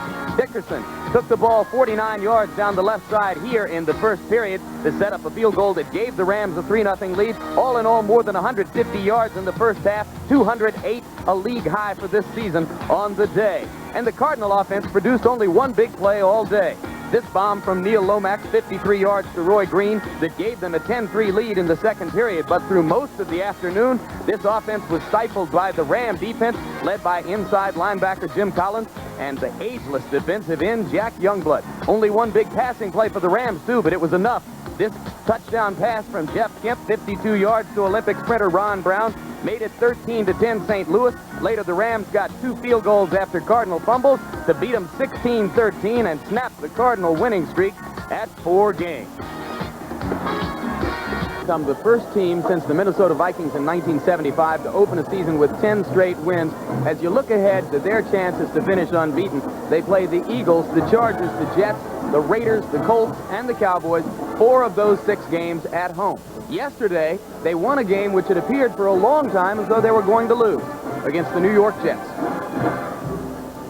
In the Jersey Meadowlands, Dan Marino stood in against Mark Gastineau, and Miami offensive tackle Cleveland Green held Gastineau to just 1 sack. The game began typically for the Dolphins. Midway of the first period, Marino from the shotgun looked over the middle to number 89, the veteran Matt Moore, 37-yard touchdown pass. It was 7-0 Miami. But through the rest of the first half, the Dolphin offense would sputter, and the Jets took control. Just 2 minutes after the Moore touchdown catch, the Miami defense surrendered a first-quarter touchdown for the first time in 10 regular season games this year. Ryan to Wesley Walker, 33 yards. That made it 7-7. Another first. The Dolphins trailed at halftime 10-7. So Marino was going from behind as once again he stood in the shotgun in the third period and again looked to little Nat Moore. This gutty play of 20 yards set the Dolphins up at the 3-yard line. Woody Bennett scored the go-ahead touchdown. And in the second half, Marino shredded a patched-up Jets secondary for 272 yards. But the Jets had gone back in front 17-14 with 7:45 to go in the game when Marino got what turned out to be the game-winning TD. It was to Mark Clayton, his 10th touchdown catch of the year. The Dolphins were safe with their 15th straight regular season win. RFK Stadium in the nation's capital, and Atlanta now trailing Washington 14-7. Atlanta has lost their quarterback Steve Bartkowski. They are now going with Mike Morawski. Had a couple of starts a year ago. I talked about the one against Green Bay. Then he came back a week later and started against these very Redskins, and he was 23 of 35 in that one, 272 yards, 3 interceptions, and he lost that one 37-21. But he put together a good 83-yard drive using rigs and very selected passing when he was 3 of 7 for 32 yards. Bartkowski went out late in the second quarter, and they were applying ice packs to his right knee. I do not anticipate we'll see him coming back. Atlanta will kick off. Mick Luckhurst will put it in play. Mike Nelms is deep with Virgil C. Keith Griffin also back there. Of the famous Griffin family. But this will be Mike Nelms from the 5-yard line. Nelms, good running out to the 25-yard line as we get the second half underway. 20 yards return. And we anticipate, of course, Theismann with Reagan and Calvin Muhammad and Art Monk with the 2 tight ends, Don Warren and Clint Didier. Joe Theismann, 9 of 14, 90 yards. Had the 1 interception against the prevent defense. James Britt picking that off in the final seconds of the first half, but Atlanta was unable to capitalize. Near the 25-yard line, first down, Washington. Reagan, he's had success over the left side. Rambles for a couple to bring up a second down and 8. It's not always true, Frank, but I think when a team that was up 14-zip and now the other team come back and score 7 right before the halftime, and you get the opening kickoff, I would think it'd be really pretty important for the Redskins to at least have a sustained drive and preferably, of course, put some kind of points on there. But if they don't, I think the momentum, old Pickle Mo, would shift back over with Atlanta at that time. Riggins, uncharacteristically, fumbling twice in the first half. He's never fumbled 3 in one game. And just pulling ahead behind that revamped right side of the line. We mentioned earlier, Stark unable to go with a bad knee. Mark May has moved out to right tackle. Ken Huff has come in at right guard, and those are the first quarter numbers. That -4 by Washington caused by a couple of sacks that dropped Theismann for 23 yards in losses. And we'll now extrapolate into the first half numbers. Good, hard-hitting football game. That's what is not reflected by sheer numbers. The Redskins on the season, 5-4. They need a win tonight to move into a tie with the Giants, the Cardinals, and the Dallas Cowboys. Atlanta looking for self-respect. 3rd down and 3. Jeff Moore out of the backfield, and that's what they brought Jeff Moore in to do. He comes up short of the first down, however. We mentioned earlier the injuries that have plagued both of these teams. One of them is very costly to the Redskins. Joe Washington, who should be able to come back within a week or two. But Joe Washington was the man they counted on to change the gears for the Washington offense. Good running back, good receiver out of the backfield, and they brought in a couple of people. Rick Kane from Detroit, former Detroit player, and Jeff Moore to take up the slack for a loss to Washington. Moore short by a yard on 4th down. Kenny Johnson drops for Atlanta. Jeff Hayes on the punt. He was short because David Fry made a heck of a defense. Heck of a good play on him. Come on. Another fine punt by Jeff Hayes. He gets it up there so high at the 11-yard line. Kenny Johnson. And when you can hang it up that long, you're going to get that kind of coverage. Johnson works it out to the 20, where it'll be 1st down and 10 for Atlanta. Steve Bartkowski has gone to the locker room. We'll see Mike Morosky at quarterback. I like small cars. We need more room. Today, Chevrolet has a car for you, the midsize celebrity. Feel the room. Ride in style. Go in comfort every mile. Enjoy midsize room with economy and a price that's surprisingly small. Celebrity. Lots of stuff here. If this is today's Chevrolet, I like it. And we need it. Ride today, Chevy. Live today, Chevy. Live it. Chevy. When I launched this business a few years back, we were building mostly skiffs and dinghies. Now look what we're putting in the water. You know why this yacht caught on? Because we do a good job at a fair price.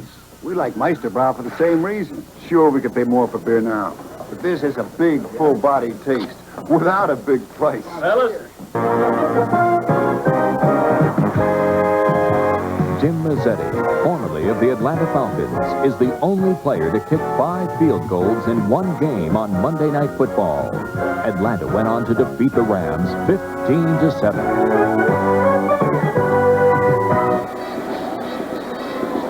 RFK Stadium, a very important game for these Washington Redskins. They feel very secure that if they can get by tonight with a victory, move into a tie with Dallas, St. Louis, and the Giants, that they're going to have pretty easy sledding. Because coming up for them will be Detroit, Philadelphia, Buffalo, and Minnesota before they meet Dallas and St. Louis.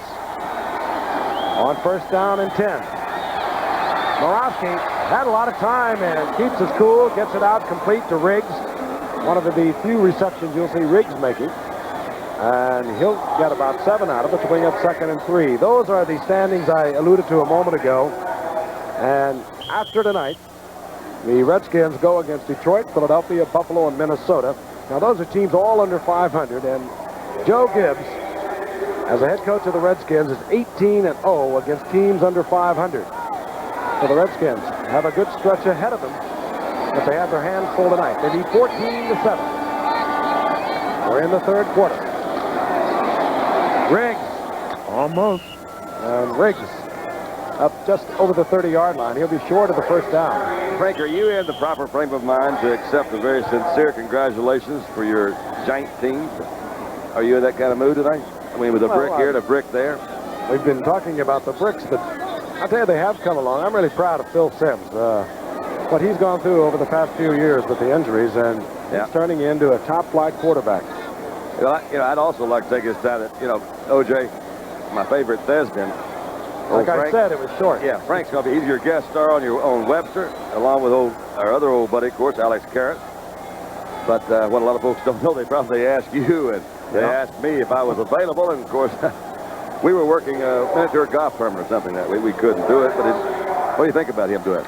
Well, I think it's good for Frank. People will finally hear him do something other than his 3rd and 2. That's this Friday night. On the 3rd inches on the 31-yard line. That's right. Friday night, 8:30 Eastern, 7:30 Central, here on ABC, home of the Super Bowl 19. We'll see Frank Gifford starring on Webster. I hate to think my life is confined to 3rd and 2. It is actually 3rd and inches. And a way to go. And now it is such Riggs. too bad. Too bad it's Gerald Green. And the little one brings the big one down inside the 40, but Riggs now hopping through. Big opening. Crowd doesn't necessarily like that. It's just too bad number 28, Gerald Green, was there, because Gerald Riggs will probably outrun every other member of this Redskins defense, except number 28, as we said earlier, 10.08, one of the fastest men in the world. Did you see Arthur Cox? He looked around at everybody blocked. He put a high five right in the referee's face. Happens so often when you are in short yardage. You have everyone up there. Riggs passed for 32 yards, over 100 yards. He had a 202-yard game opening the season against New Orleans. But this is more impressive because this is the number 2 defense against the rush in the NFL. Riggs gets a breather. Kane is in. On 1st and 10, Moravsky back. Gets it out to Benson, and the rookie from Purdue gets another first down inside the 25, near the 22. Rich Malott defensively for the Redskins, and the Redskins fans are getting upset. It's because they sense old Fickle Mo has I tell you. They didn't make a first down that first drive. From the last 6 or 7 minutes of the second quarter, I think Mo has been on the Atlanta Falcons side. They've really taken the game away from the Redskins at that point. They start handling them up front, and they're continuing to do that here in the 3rd quarter. Lynn Kane stays in for Gerald Riggs. Kane has been out with a pulled groin muscle. This is Kane, former USC tailback who had a big game against the Rams 4 weeks ago of 145 yards. Pulled a groin against the Giants the following week, and is just now getting back to form. Lynn has always been an excellent runner. He was a fullback at SC. I think he gained more yards than any fullback in the history of the university. When you can think of Sam Cunningham, even Marcus Allen played fullback at SC 1 year. Helped make Charles White famous there. Yeah, well, Lynn Kane was the all-time leading rusher from that position at USC. He rushed for about 900 yards. 2nd down and 6 as Riggs is back in the lineup. This is Riggs. Bringing it out. Against NFL pursuit, that'll never work. That's really what it was. He should have made it move somewhere. It looked like me, O.J. Quicker along the line, and that's not going to break, so you try to just get as much out of it as you can. Well, he wanted to cut back. He saw Monty Coleman pursuing, and he still could have gotten to the line of scrimmage and maybe got more if he would have broke a tackle, but you start looking for the easy way once you go over 100 yards, you know? Yeah, I guess that's right. 3rd down and 8, the ball at the 20-yard line. Moravsky will have to put it in the air. I didn't know you guys did stuff like that. Yeah, you say you got 100 yards, and then you kind of go into a lull for a while. I just don't believe that. You're being a team player and all, I just don't believe that. Moravsky's going to have to hurry. We're down to 10 seconds as Moravsky comes up to the line of scrimmage. That is the 30-second clock. He gets it off, 3rd and 8. Good move. He'll get close to the first down. He has it inside the 10. Mike Moravsky, with no receiver open, pulled it down, gets the first down. It'll be first down, goal to go. Not that he was terribly splendid in doing that, but I do think that's another little dimension that he might add that Barkowski just really doesn't like to run, so Mike's going to make that's a good little move right there. And it wasn't that he had another choice. That's right. It was getting very crowded. Big Dexter caught up with him from the back, but not in time. He got him a big first down there. Well, when you're not accustomed to running, you see everybody, and he was running, and I guess he saw Dexter, even though Dexter Manley was behind him, and he put the ball away. They have marked it just short of the 10-yard line. Bailey, top of your screen. Briggs. All right. All right. He does run hard. Ran right over Ken Coffey. Got a great block from Cliff Benson. Once again, trapping the guy over the center. Boy, has the character of this game changed when Moravsky came in. got that 83-yard drive. And this team is a different football team. You see 87 go by. He had a block right there. He comes in right behind it. He picks up a good block on Ken Coffey. And he runs over Ken Coffey. That was a nicely executed play, wasn't it? Well, I'll tell you, he'll make defensive backs take up other occupations. Luckhurst on to tie it up. It's those passes that is making this running game happen right now.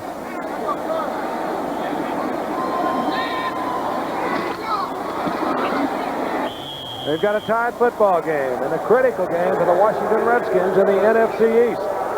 And Atlanta playing with pride tonight and playing it very tough.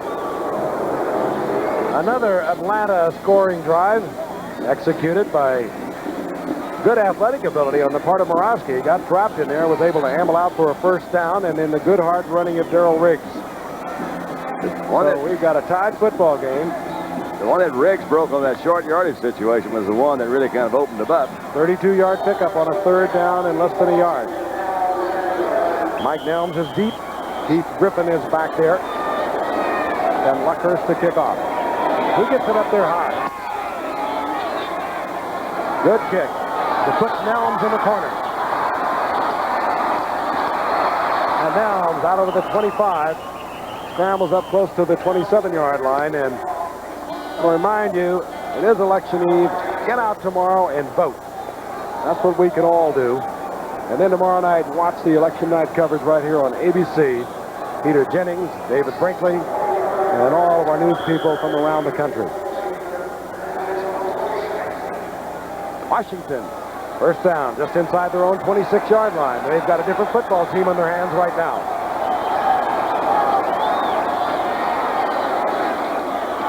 Play action by Theismann. Gets it to Didier. And Didier out of bounds, short of the first down, near the 32-yard line. We're going to pause 5 seconds and allow our stations to identify themselves. Channel 4, WTAE-TV, Pittsburgh. At RFK Stadium in the nation's capital, it's 14-14. At one point, it was 14-0 the Redskins. Bartkowski was injured, the quarterback for Atlanta. Went out of the game, Mike Morosky came in and took the Falcons 83 yards for a touchdown. He has done it here in the opening moments of the second half. We are tied at 14 in a critical game for the Redskins. Riggins, left side, in the arms of Whitemore, carries him, but not, I don't believe, for enough yardage for the first down. Well, this Falcon team, you know, they came into this game 26 in stopping the run. That's not too good, but what they've had happen to them is that they played some pretty decent run defense, but they get back like Dickerson, who would start inside, he'd bounce outside, and they're not that good in stopping that run from bouncing outside, but up in tight there, as we saw in the second half against the game against the Rams, they were able to stop Dickerson, and they're pretty good against a team like this, where the running game is normally between the tackles. Third and less than a yard. They have been tough inside, as O.J. mentioned. Riggins surges for the first down. Kuykendall got there about as soon as he could, and Riggins just had his team up, carried him for the first down. Well, Kuykendall from UCLA is a lot like the big Hacksaw Reynolds with the 49ers. He's a hitter, and he's the type of guy you don't want to look across that line on short yardage situation. As a matter of fact, he's the kind of guy that hits so hard, he's knocked himself out of a number of games. But he's one of those short yardage guys who takes a hole, and he'll make you pay the price for that 1 yard. Riggins on the night, 45 yards on 17 extremely tough carries. First and 10, the Redskins inside their own 38. Theismann, play action. One in Art Monk deep, and he's in trouble. Down he goes. It was Don Smith, who was playing quite a football game tonight for Atlanta. That's his second sack of the night. Once again, we mentioned earlier, they almost got a one-receiver offense, and that's Art Monk. So you got to think, hey, looking at Don Smith there, you got to think when downtown Charlie Brown gets back, which may not be for a few weeks. I think they'll have him back probably in a couple of weeks, Don. They're anticipating it. Now, I don't understand it too much, but they got 3 moves left on their injured reserve thing. 3 out of 5, and you can count on them bringing Joe Washington back with one, Charlie Brown with the other. Well, they need Joe Washington. And they need Charlie Brown. That's the time remaining in the third quarter. Second down and 24. Theismann in trouble again, and he goes down inside the 20 near the 18-yard line. And that time, David Fry, who was also playing a football game, was in there. Yeah, he almost got himself in a little trouble. He did a little Mark Gastineau dance there for a minute. I'm sure his teammates are going to tell him to calm down. It's still a quarter and a half to go. This youngster, David Fry, out of Purdue in his second year, who replaced John Rady, has also played quite a game tonight. He's been everywhere. He's not too big. He's only 213 pounds.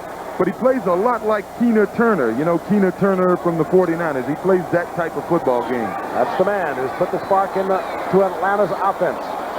Third down now and 30. Washington has their hands full tonight. A lot of time. And nobody's open. It was 3rd and 30. Joe, very wisely, knowing he has no chance, steps out of bounds. The crowd, unthinkingly, I think, abusing Theismann. Well, what a difference. A couple of quarters make. Now then, these guys are going to get the ball in pretty good field position. And the way they've moved it the last 2 times they've had it, one would think they'll be able to do it again. That's Kenny Johnson. He had a 12-2 average as a rookie 4 years ago when he returned punts. They brought him in tonight. Willie Kern was not effective. Of course, Billy White Shoes Johnson, having gone out 4 weeks ago, one of the better return men in the league, but he's unavailable. Jeff Hayes to punt. And Jeff Hayes with another beauty. Flag is down at the line of scrimmage. Here comes Kenny Johnson. Put the ball away. Johnson out over the 32, but again, a flag down at the line of scrimmage. That was a beautiful punt by Jeff Hayes. And he's punted well tonight. 57 yards he got out of that. Seems like every time they have a kick, a punt, they always have a little pushing match at the end of it. The special teams people are really fired up, aren't they? The referee once again tonight, Red Cashin.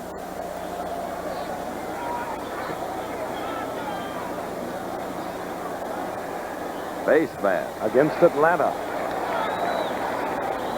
And I think they're trying to decide before or after.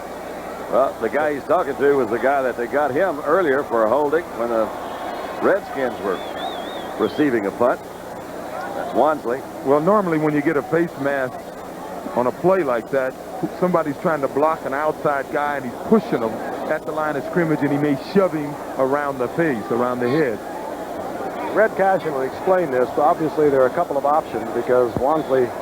Face mask for 5 yards. Number 25 on the defense. Yep. That penalty is declined. It'll be first down at 10. All right. The Falcons have the football. Penalty declined. They're at their own 32-yard line, and they are in command at the moment. The Redskins injuries. Charlie Brown, Joe Washington.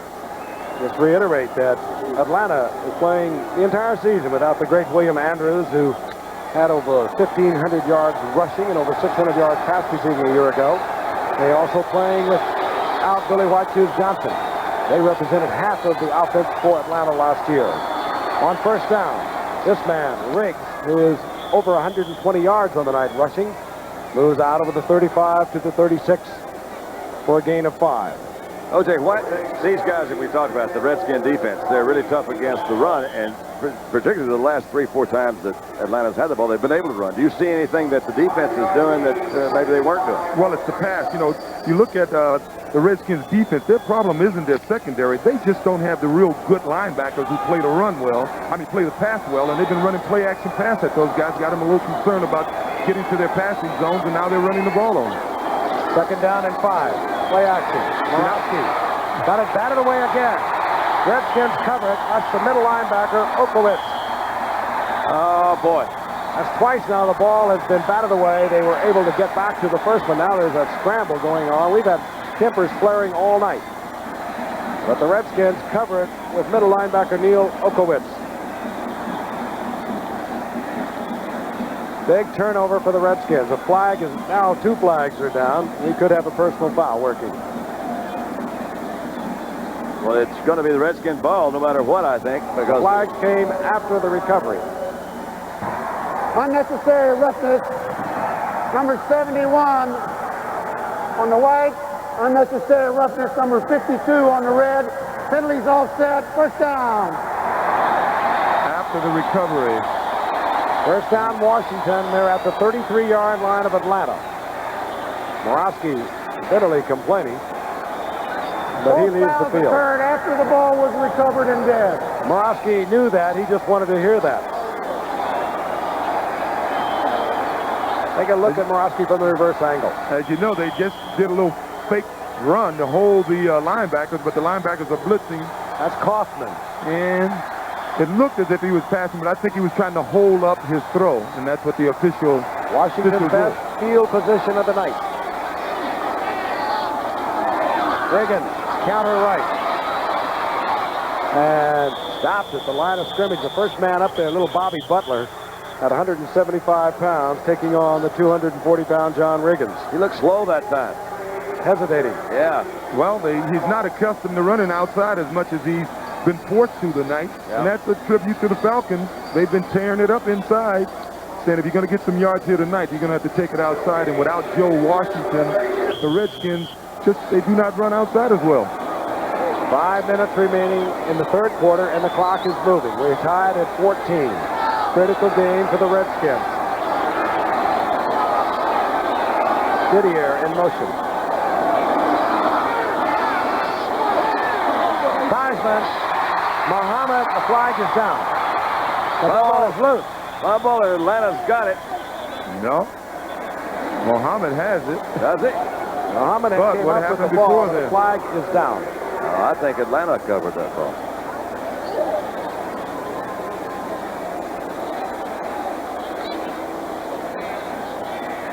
Again, the flag is going to be the tonight, Red Kasha. Holding, number 23 on the defense. Penalty is declined. First down. Bobby Butler, the cornerback, was holding Calvin Muhammad. That's 2 for Bobby tonight. Let's take another look at it. You have to respect the speed of this man. He's got him by the jersey. Yeah. I think he was holding him just to stay up. You know, I don't think he was really trying to hold him, but he would have fell down if he didn't. First down is at the 17-yard line. Reagan flips back to the middle, gets inside the 15. 2.5, 3 yards. Call it second down and 7. Again, a makeshift Redskin line because of the knee injury of George Stark. He could come in as a backup man where if necessary, but tonight Mark May had to move from right guard to right tackle. Ken Huff had to come in at left guard, and of course, Pro Bowler Jeff Bostic was lost with the knee for the rest of the season. So Dick Donnelly, acquired from Pittsburgh earlier, is at center. Second and 7. Boom, boom, boom.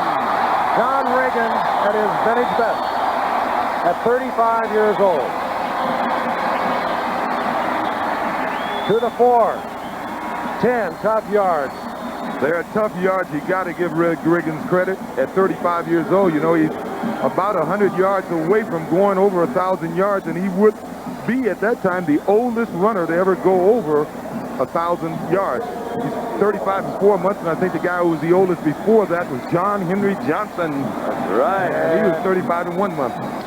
He is the 5th leading rusher of all time. The next man he would take would be in the booth with us, O.J. Simpson. He needs about 900 yards for that. Riggins. Down inside the 1. He's in the arms of Kuykendall. He just carried Kuykendall with him. Well, Big Riggo has the feeling right now. Boy, these Redskins fans love this kind of football. Well, they should. It's taken them to 2 Super Bowls in the last 2 years. Well, he's kind of broken out these last 2 or 3 times. He really has not run wild against the Falcons tonight. They pretty well zeroed in on John. Stopped him down here once before. Second and goal. Let's listen.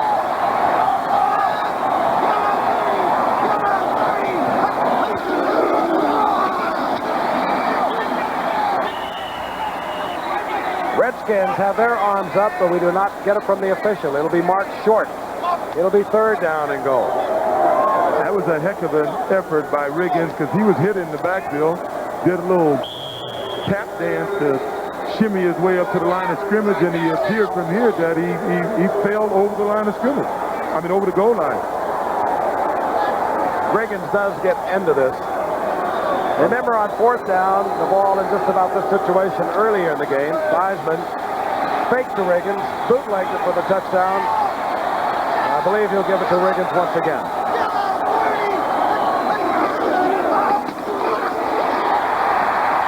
Touchdown, John Riggins at his very best, just bullying over Atlanta tacklers.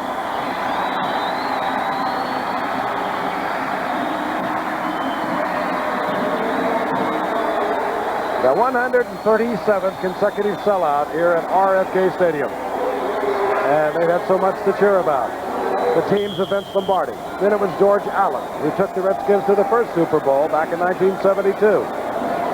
Then there were the Slack years. Then there's been Joe Gibbs. Off of Mosley's foot, and he kicked Theismann in the hand. He sure did. Theismann, who had his left thumb taped, having sprained it in practice, gets kicked now by Mark Mosley. Theismann may have had trouble getting it down with that sprained left thumb. I'm not so sure they should be using another holder. He was trying to pull the ball up and run with it. He saw that he had dropped it there. Well, game takes a lot of different curves.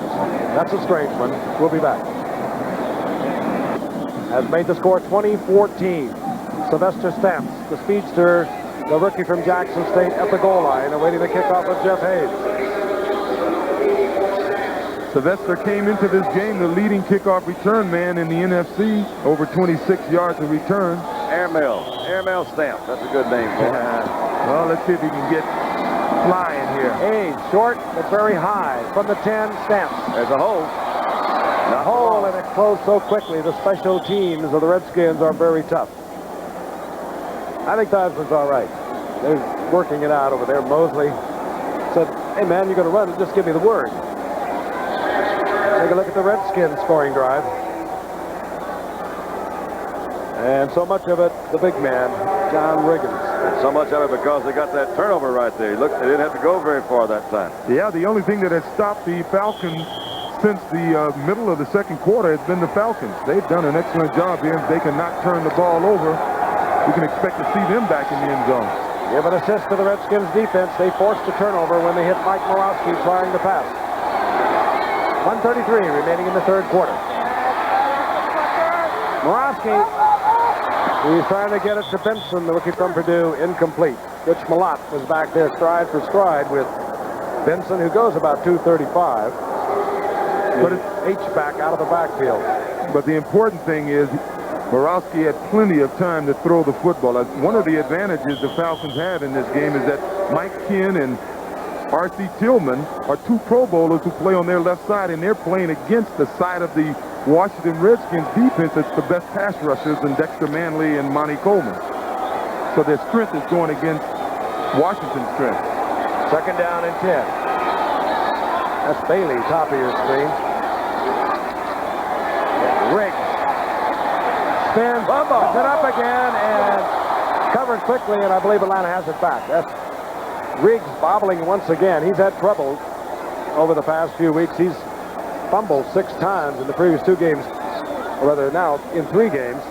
He lost it again right here. Yeah, you can see he's fighting for the extra yards. They had that trap play. He should have stayed with the trap, number 87 over there, but he decided to ad-lib a little bit, and he's fighting for extra yards, and he was very lucky to get this fumble back. The Redskins are just about the best team in football in recovering fumbles. Coming into the game, they had recovered 35 of the 47 of their opponent's fumbles. Pickle right through the arms of Rich Malott. Atlanta has it back, 3rd down and 10. Final seconds, 3rd quarter. Well, were they drawn off or not? A couple of the defensive linemen both moved simultaneously, Brooks and Manley. Yes, Dexter didn't wait around to find out. Yeah, Dexter's saying he was drawn off. No. Against the Redskins. That'll make it 3rd down and 5. That helped. They'd only made 1 3rd down and 10 up until this one, so that's going to give a shot at 3rd and 5. Offside. Number 72 on the defense. Still third down.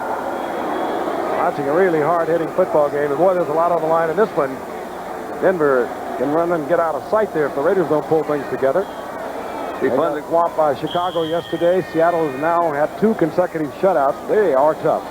It'll be fun. Defensive line, Jacob Green and Jeff Bryant, Joe Nash. Oh, boy, wasn't Jacob Green something in San Diego last week? The defense scored 4 touchdowns yesterday. They're doing all right. Third down and 5.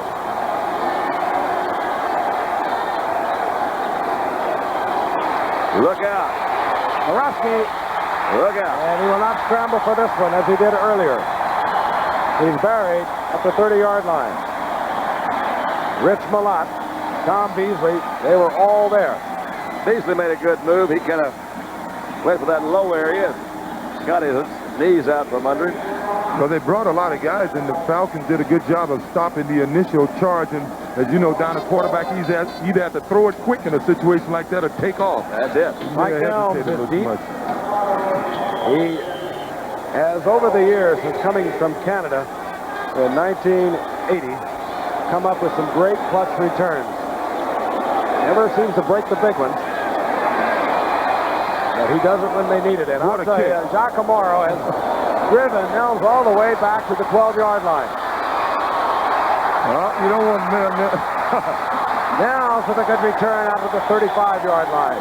He took that ball at the 12-yard line, skipped his way through some defenders, got a little bit of an opening, and the Redskins have good field position. That was a 58-yard punt. Well, you call it. He's one of the best there is in running punts back, and you call it, Frank. He skipped his way. What he does so well is he never stops moving his feet. He takes those little tiny steps. He's not that fast, really, but he keeps his feet moving in traffic. Got to have good peripheral vision, too. Well, you got to see.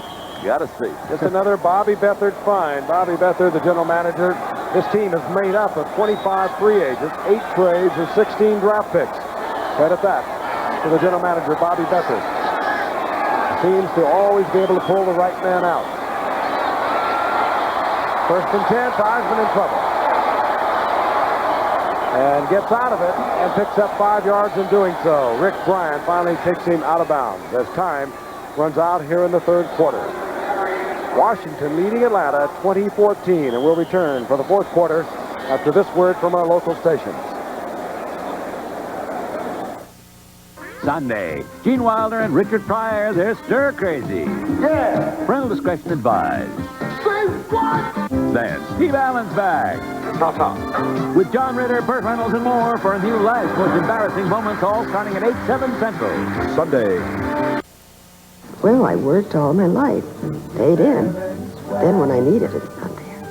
You can decide how she lives and whether he works. In the steel industry, in the industrial area in the United States, we're hurting. You can speak for those who cannot yet speak for themselves.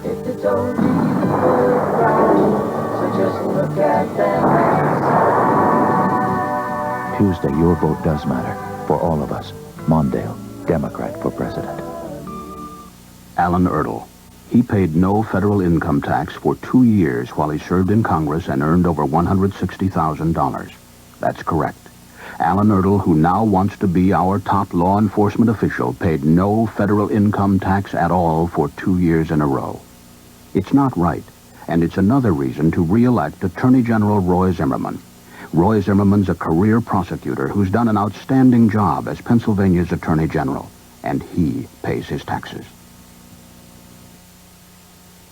Coming up tonight on Action News, the time for campaigning is over. Now it's up to the voters to decide who will be our next president. Details of today's last-minute campaigning on Action News following Monday Night Football. We begin the fourth quarter. The Redskins looking for a win tonight to join the Giants, St. Louis, Dallas, in a lock at the top of the Eastern Division of the NFC. They have a second down and 5 at their own 40-yard line. Theismann gets the ball out to number 85, that's Don Warren, and Warren has first down yardage. I want to remind you, coming up on Nightline with Ted Koppel, a special pre-election roundtable discussion with ABC Sam Donaldson, Britt Hume, Sander Van Oker, Hal Bruno, and Jeff Greenfield. That's tonight on Nightline, following your late local news on most of these ABC stations. And, of course, tomorrow night be with us for election night coverage. Peter Jennings will be joined by David Brinkley. And how many elections Have you listened? That involved David Brinkley. First down at the 47-yard line. Theismann back. Gets it to Art Monk, and Monk scrambles up to the 45-yard line of Atlanta, short of the first down by a couple. Nice block by Riggins that time. Picks up a blitzing at either a safety or linebacker. Did a good job, John. Halftime stats, and then we will devolve this to the third quarter stats. Turnovers equal at 2. Redskins got their last go-ahead touchdown. As a result, a sack on Morosky.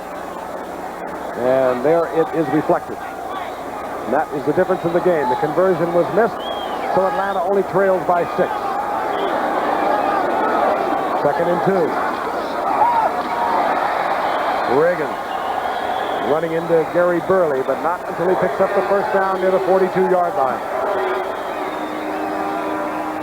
Riggins had tough sledding in the early going of tonight's game, but it's almost as if the offensive makeshift line of these Redskins is starting to get the feel of each other out there. They're opening some pretty good gaps for him now. Well, you know, you call them a makeshift line. They may be makeshift in that they're out of position, but they're all quality football players. And veterans. First down, Theismann looks it over. Riggins doing his thing down to the 35-yard line, and that right side, Mark May, Ken Huff, really blew away the left side of Atlanta's defensive line. Now, I said earlier about the line of scrimmage sometime being 3 yards from where the ball is snapped. Well, this is the case. He goes 3 yards before he can even get to a defensive player. Got a little head of steam up. I tell you, when he gets there, he's smoking. I saw that stat, though. He's only averaged before that run 2.9 per carry. So they're giving him the ball a lot. He's got to be getting a little time. Second down and 4.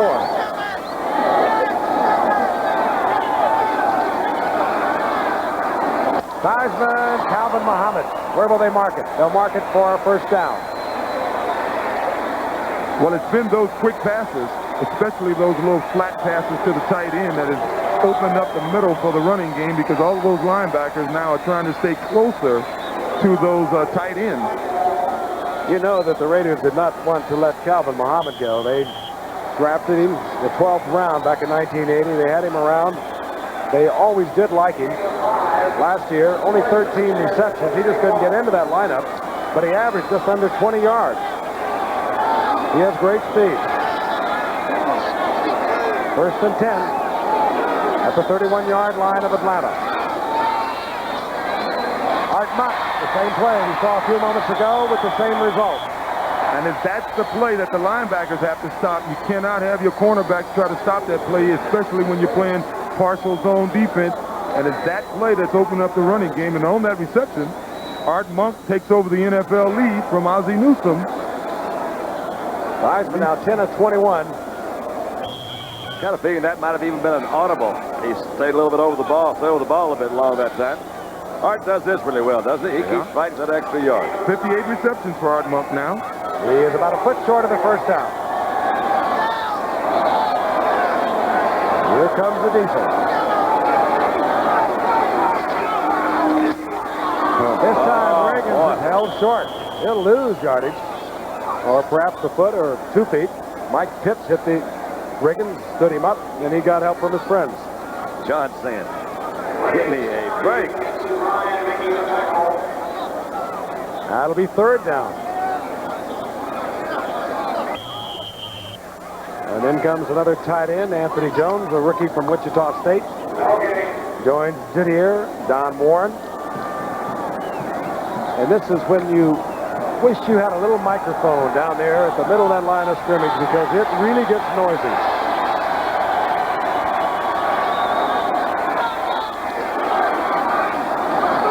Riggins, first down inside the 20-yard line. John Riggins still has some pretty nifty moves.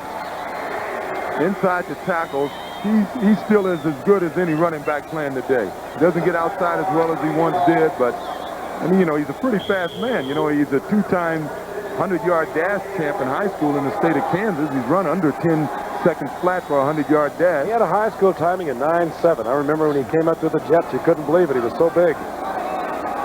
With this offensive line, he is too tough inside the tackle.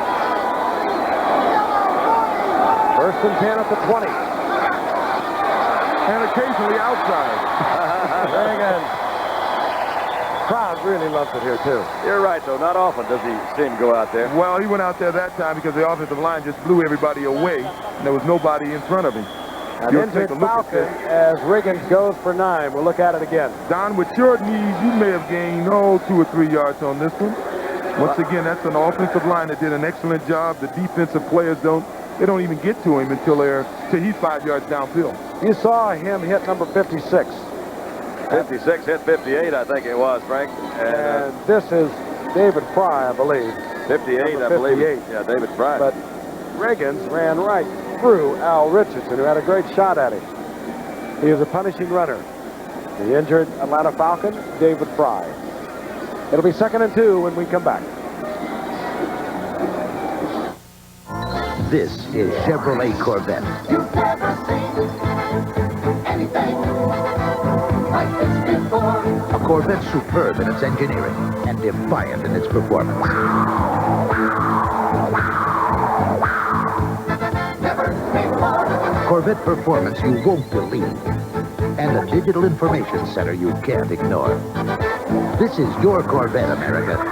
Technology. That's today's Chevrolet.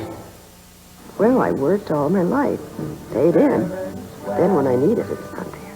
You can decide how she lives and whether he works. In the steel industry, in the industrial area in the United States, we're hurting.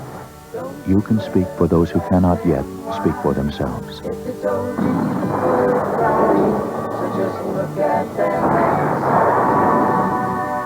Tuesday, your vote does matter for all of us.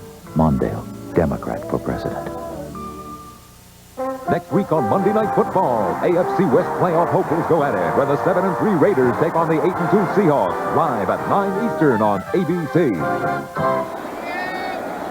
10:01 remaining here in the ball game. The Washington Redskins had lost their momentum in the early going here in the second half, but they now have behind the great running as John Reagan pulled it back together.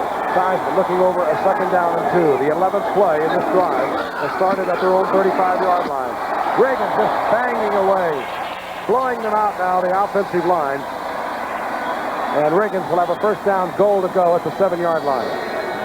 And there's the youngster David Fry that they looking at the left arm, I think. He was hit really by Al Richardson. He was trying to hit Riggins. That happens a lot.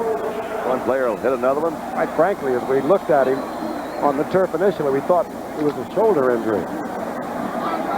Redskins now have the clock down inside 10 minutes. I think they got a pretty wide set for a goal line defense. 1st down goal to go. Look out, boy. Seisman fires one, gets it complete. Great catch, Calvin Muhammad. That ball had smoke on it. He got it off just in time, too, didn't he? Oh, he was about to be sacked. Got Muhammad on the slant in. Hard to cover when you throw it like Seisman had it. Had it down low with a lot of speed on it. Calvin Muhammad, 12th round pick of the Raiders in 1980 out of Texas Southern. He makes a good effort here. You see number 37, Kenny Johnson's come. He's a safety who was blitzing. But Seisman, being the pro that he is, probably realized he didn't have much time. Mosley with Seisman holding. And the Redskins can take a deep breath for a moment with 8:59 remaining. We'll be right back.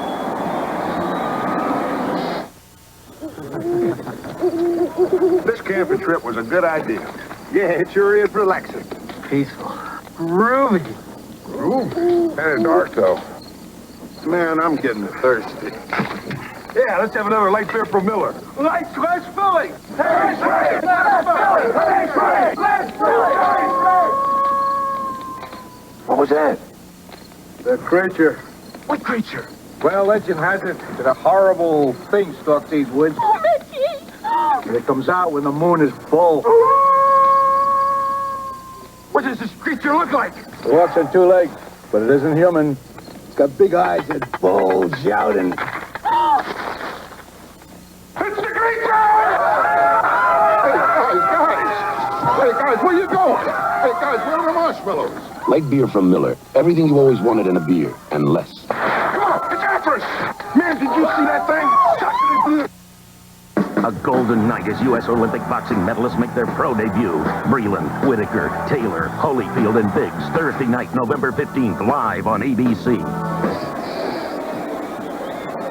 Sylvester Stamps is flanked by Cliff Austin and Kenny Johnson as they await the kickoff of Jeff Hayes.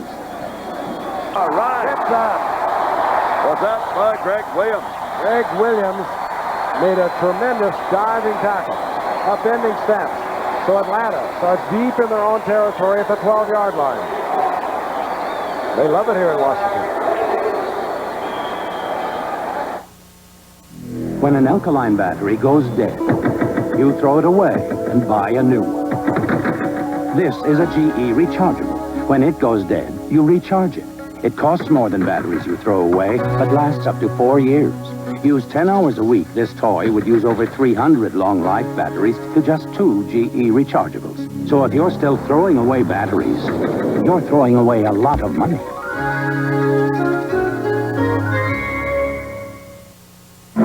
This is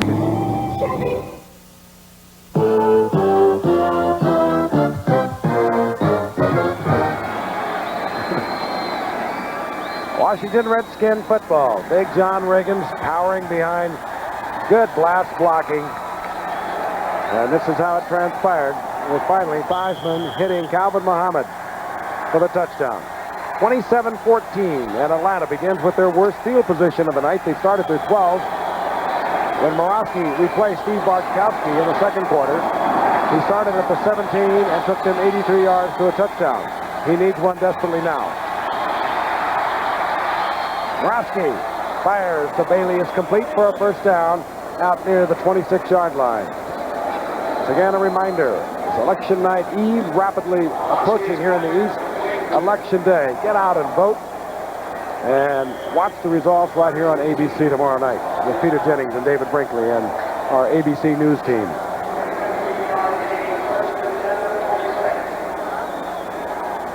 Well, too bad these Falcons have been struggling. A few turnovers. They'd be right in this football game. They've been moving the ball and they've been getting time to throw the ball. Bailey in motion. Riggs. Riggs. It's out of bounds. Bringing it out of the defensive play of the Washington Redskins. They're trying to get it together over the sideline. You got Kenny Johnson. Say, we got to stop him next time. Right, Morton? Kenny Johnson said, I was almost there. Just about had Theismann before he threw it. Riggs got one. It'll be second down and 9. And a little bit of a wave attempt here at Washington. They haven't got it down too good. We'll see one next week in Seattle.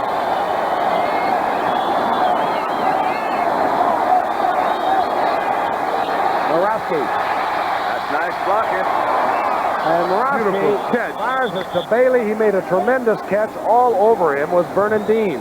Morawski looks rather comfortable and confident in that pocket. He had some good blocking that time, but watch him. He takes this snap, looks over his right, comes back down the middle, and one little step up. That's poise in there. That ball's right where it has to be, too.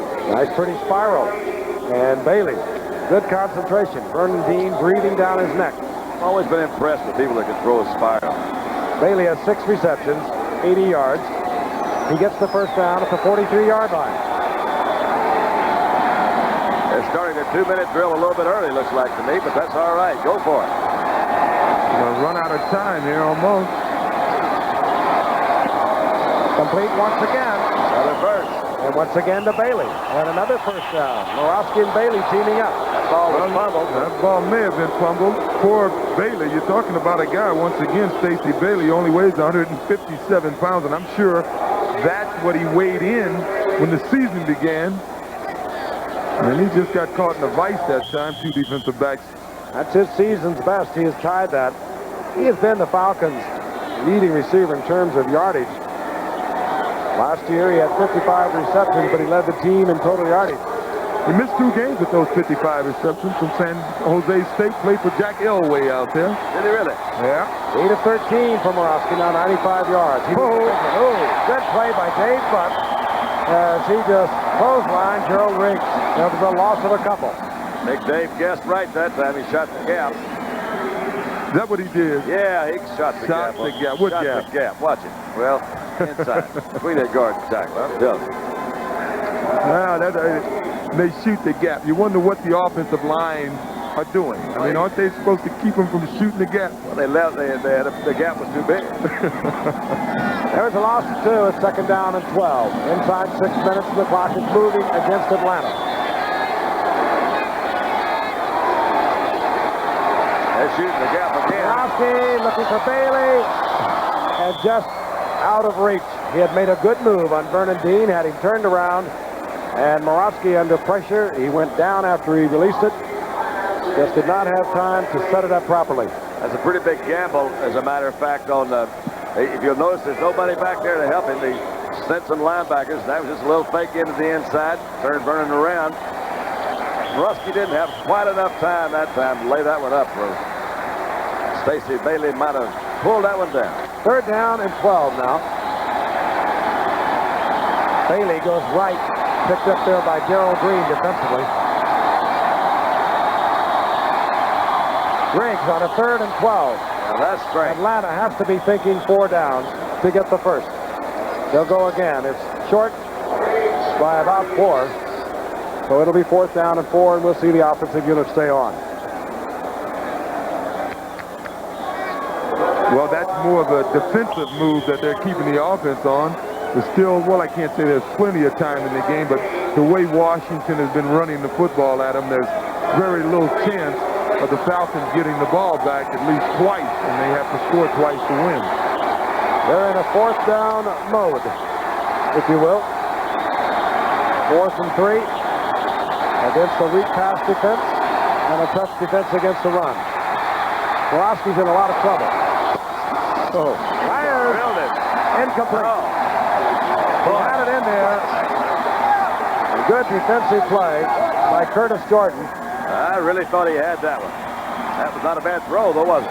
Yeah, but Cliff Benson, the intended receiver, and he was well covered as Morosky rolling the opposite way for a right-hand passer. No, that's Stacy Bailey, and once again, he doesn't have the body mass at 150-something pounds, and these guys are hitting him in his back. Hold on to that ball. Good defensive coverage by Washington. They get the ball back with 4:49 remaining in the game. 1st and 10 at their own 39-yard line. IBM presents You Make the Call. A pass is intercepted by Bengal Bobby Kemp, who is touched by an opponent at the 1 and then slides into the end zone from his own momentum. Now you make the call. Where do you spot the ball? In these modern times, even the best manager needs help to succeed. For when pressure builds, it becomes harder to keep things rolling without losing control and falling behind. A manager could use the IBM personal computer for smoother scheduling and greater productivity. It can help a manager become a big wheel in the company. The IBM personal computer at a store near you. What call did you make? The ball is spotted at its foremost point in the field of play when the interceptor was touched by an opponent. In this case, at the 1-yard line.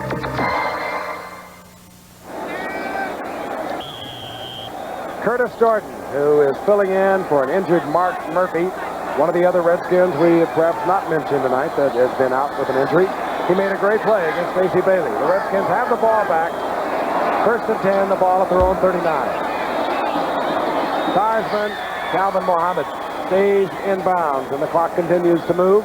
4:40, and meanwhile, Atlanta has 3 timeouts, as does Washington.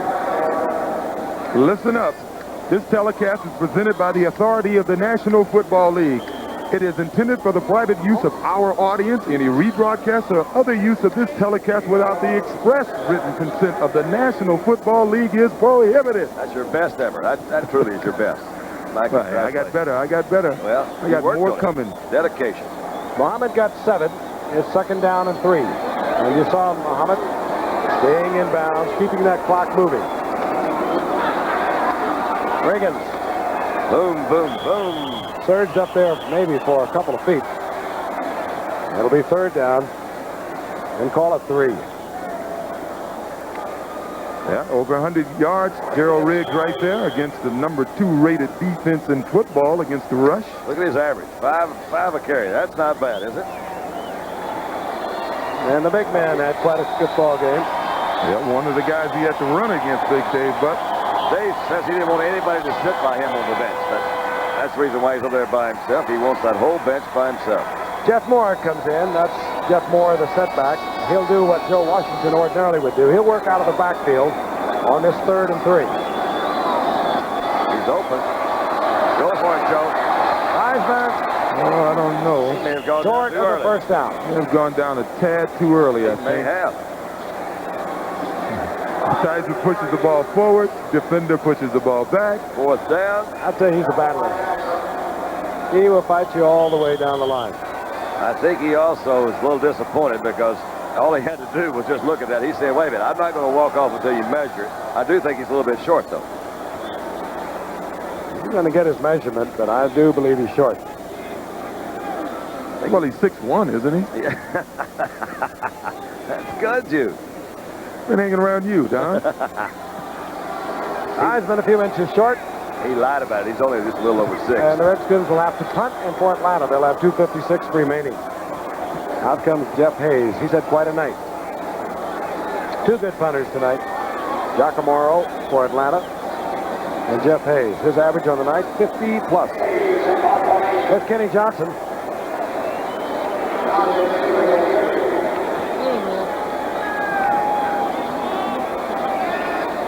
Billy Whiteshoes went out 4 weeks ago against the Rams. He was averaging 10 yards a return for Atlanta. They've averaged just over 2 since his injury. Kenny Johnson, as a rookie, averaged over 12 yards, but that was 4 years ago. There's Kenny Johnson. Well, he's one of the Johnson boys anyway, so maybe some of it will rub off. Hang loose back there, Kenny. That's Jeff Hayes taking it down to the second. Outside. That is it. That's him. That is it. Kenny Johnson at the 15, and he was hammered there. He did not call for the fair catch, but you saw the move, but they'll bring it back. That's a turn out the lights. The party's over. They say that all good things must end. That was really a silly mistake. That's nowhere near your best. Bruce Geisen got himself in there a little early. And the offsides will give the Redskins a first down with 2:20 remaining in the game. And as the lights dim, if they don't go out, it does look as though Dan Henning will drop to 3-7. The Redskins will join the Giants, the Cardinals, and Dallas, all at 6-4 on top of the NFC East. Offside. Right in on the defense. First down. And once again for Joe Gibbs, he looks ahead, if there's any such thing as looking ahead to some easier opponents. Joe Gibbs has Detroit, then Philadelphia, Buffalo, and Minnesota. Now they're all under 500. And as I mentioned once before, Joe Gibbs, while head coach of the Redskins, is 18-0 against teams under 500. Riggins, he works on the clock. Gets a yard. It'll be 2nd down and 9. We'll see the Redskins in that Minnesota game. So, and of course, next Monday night, Seattle and the Raiders. You don't want to miss that one. Atlanta uses a timeout, stops the clock with 2:06. So they will get the advantage of the 2-minute warning. Dexter's glad to be back in town. Dexter says, I'm feeling better and better and better. I think they've missed him a little bit. He is one of the ones that has been hurt. Had his work cut out for him tonight going up against Mike Ken, all a Pro Bowler the last 4 years. Joe Theismann, he is excitable. They call him Jawlock around here for a while because he wouldn't talk to anybody. Lockjaw Joe, I guess that's what it was. He's kind of loosened up a little bit. Hey, it's something you have to admire what the man has done. 3 years in Canada, came in 74, sat around and waited until Billy Kilmer worked his way into retirement. came on and has shown incredible development. A year ago, NFL Player of the Year, has led a team that set an NFL point record of 541 points. Quite a young man. Tough competitor, he really is. Second down and 8. Riggins will get a workout. I think they'll throw this one.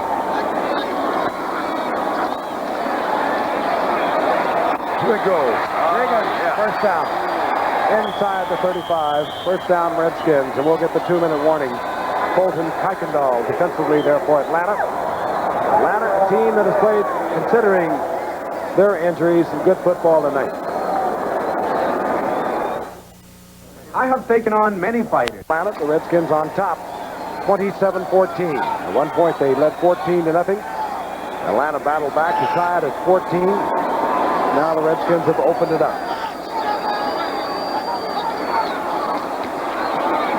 Out of the way, it'll be 2nd and 10, and we'll remind you, the executive producer, assistants to the producer, Tony Tortorisi and Charlie Weisman.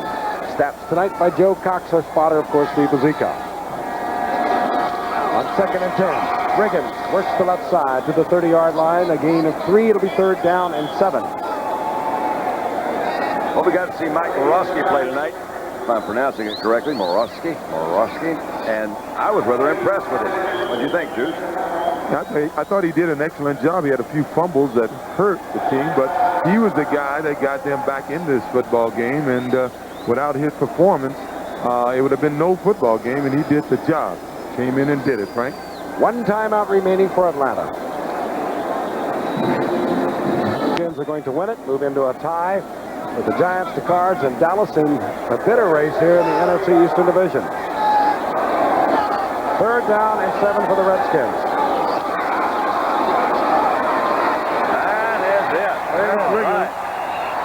Gets the first down inside the 25 near the 22.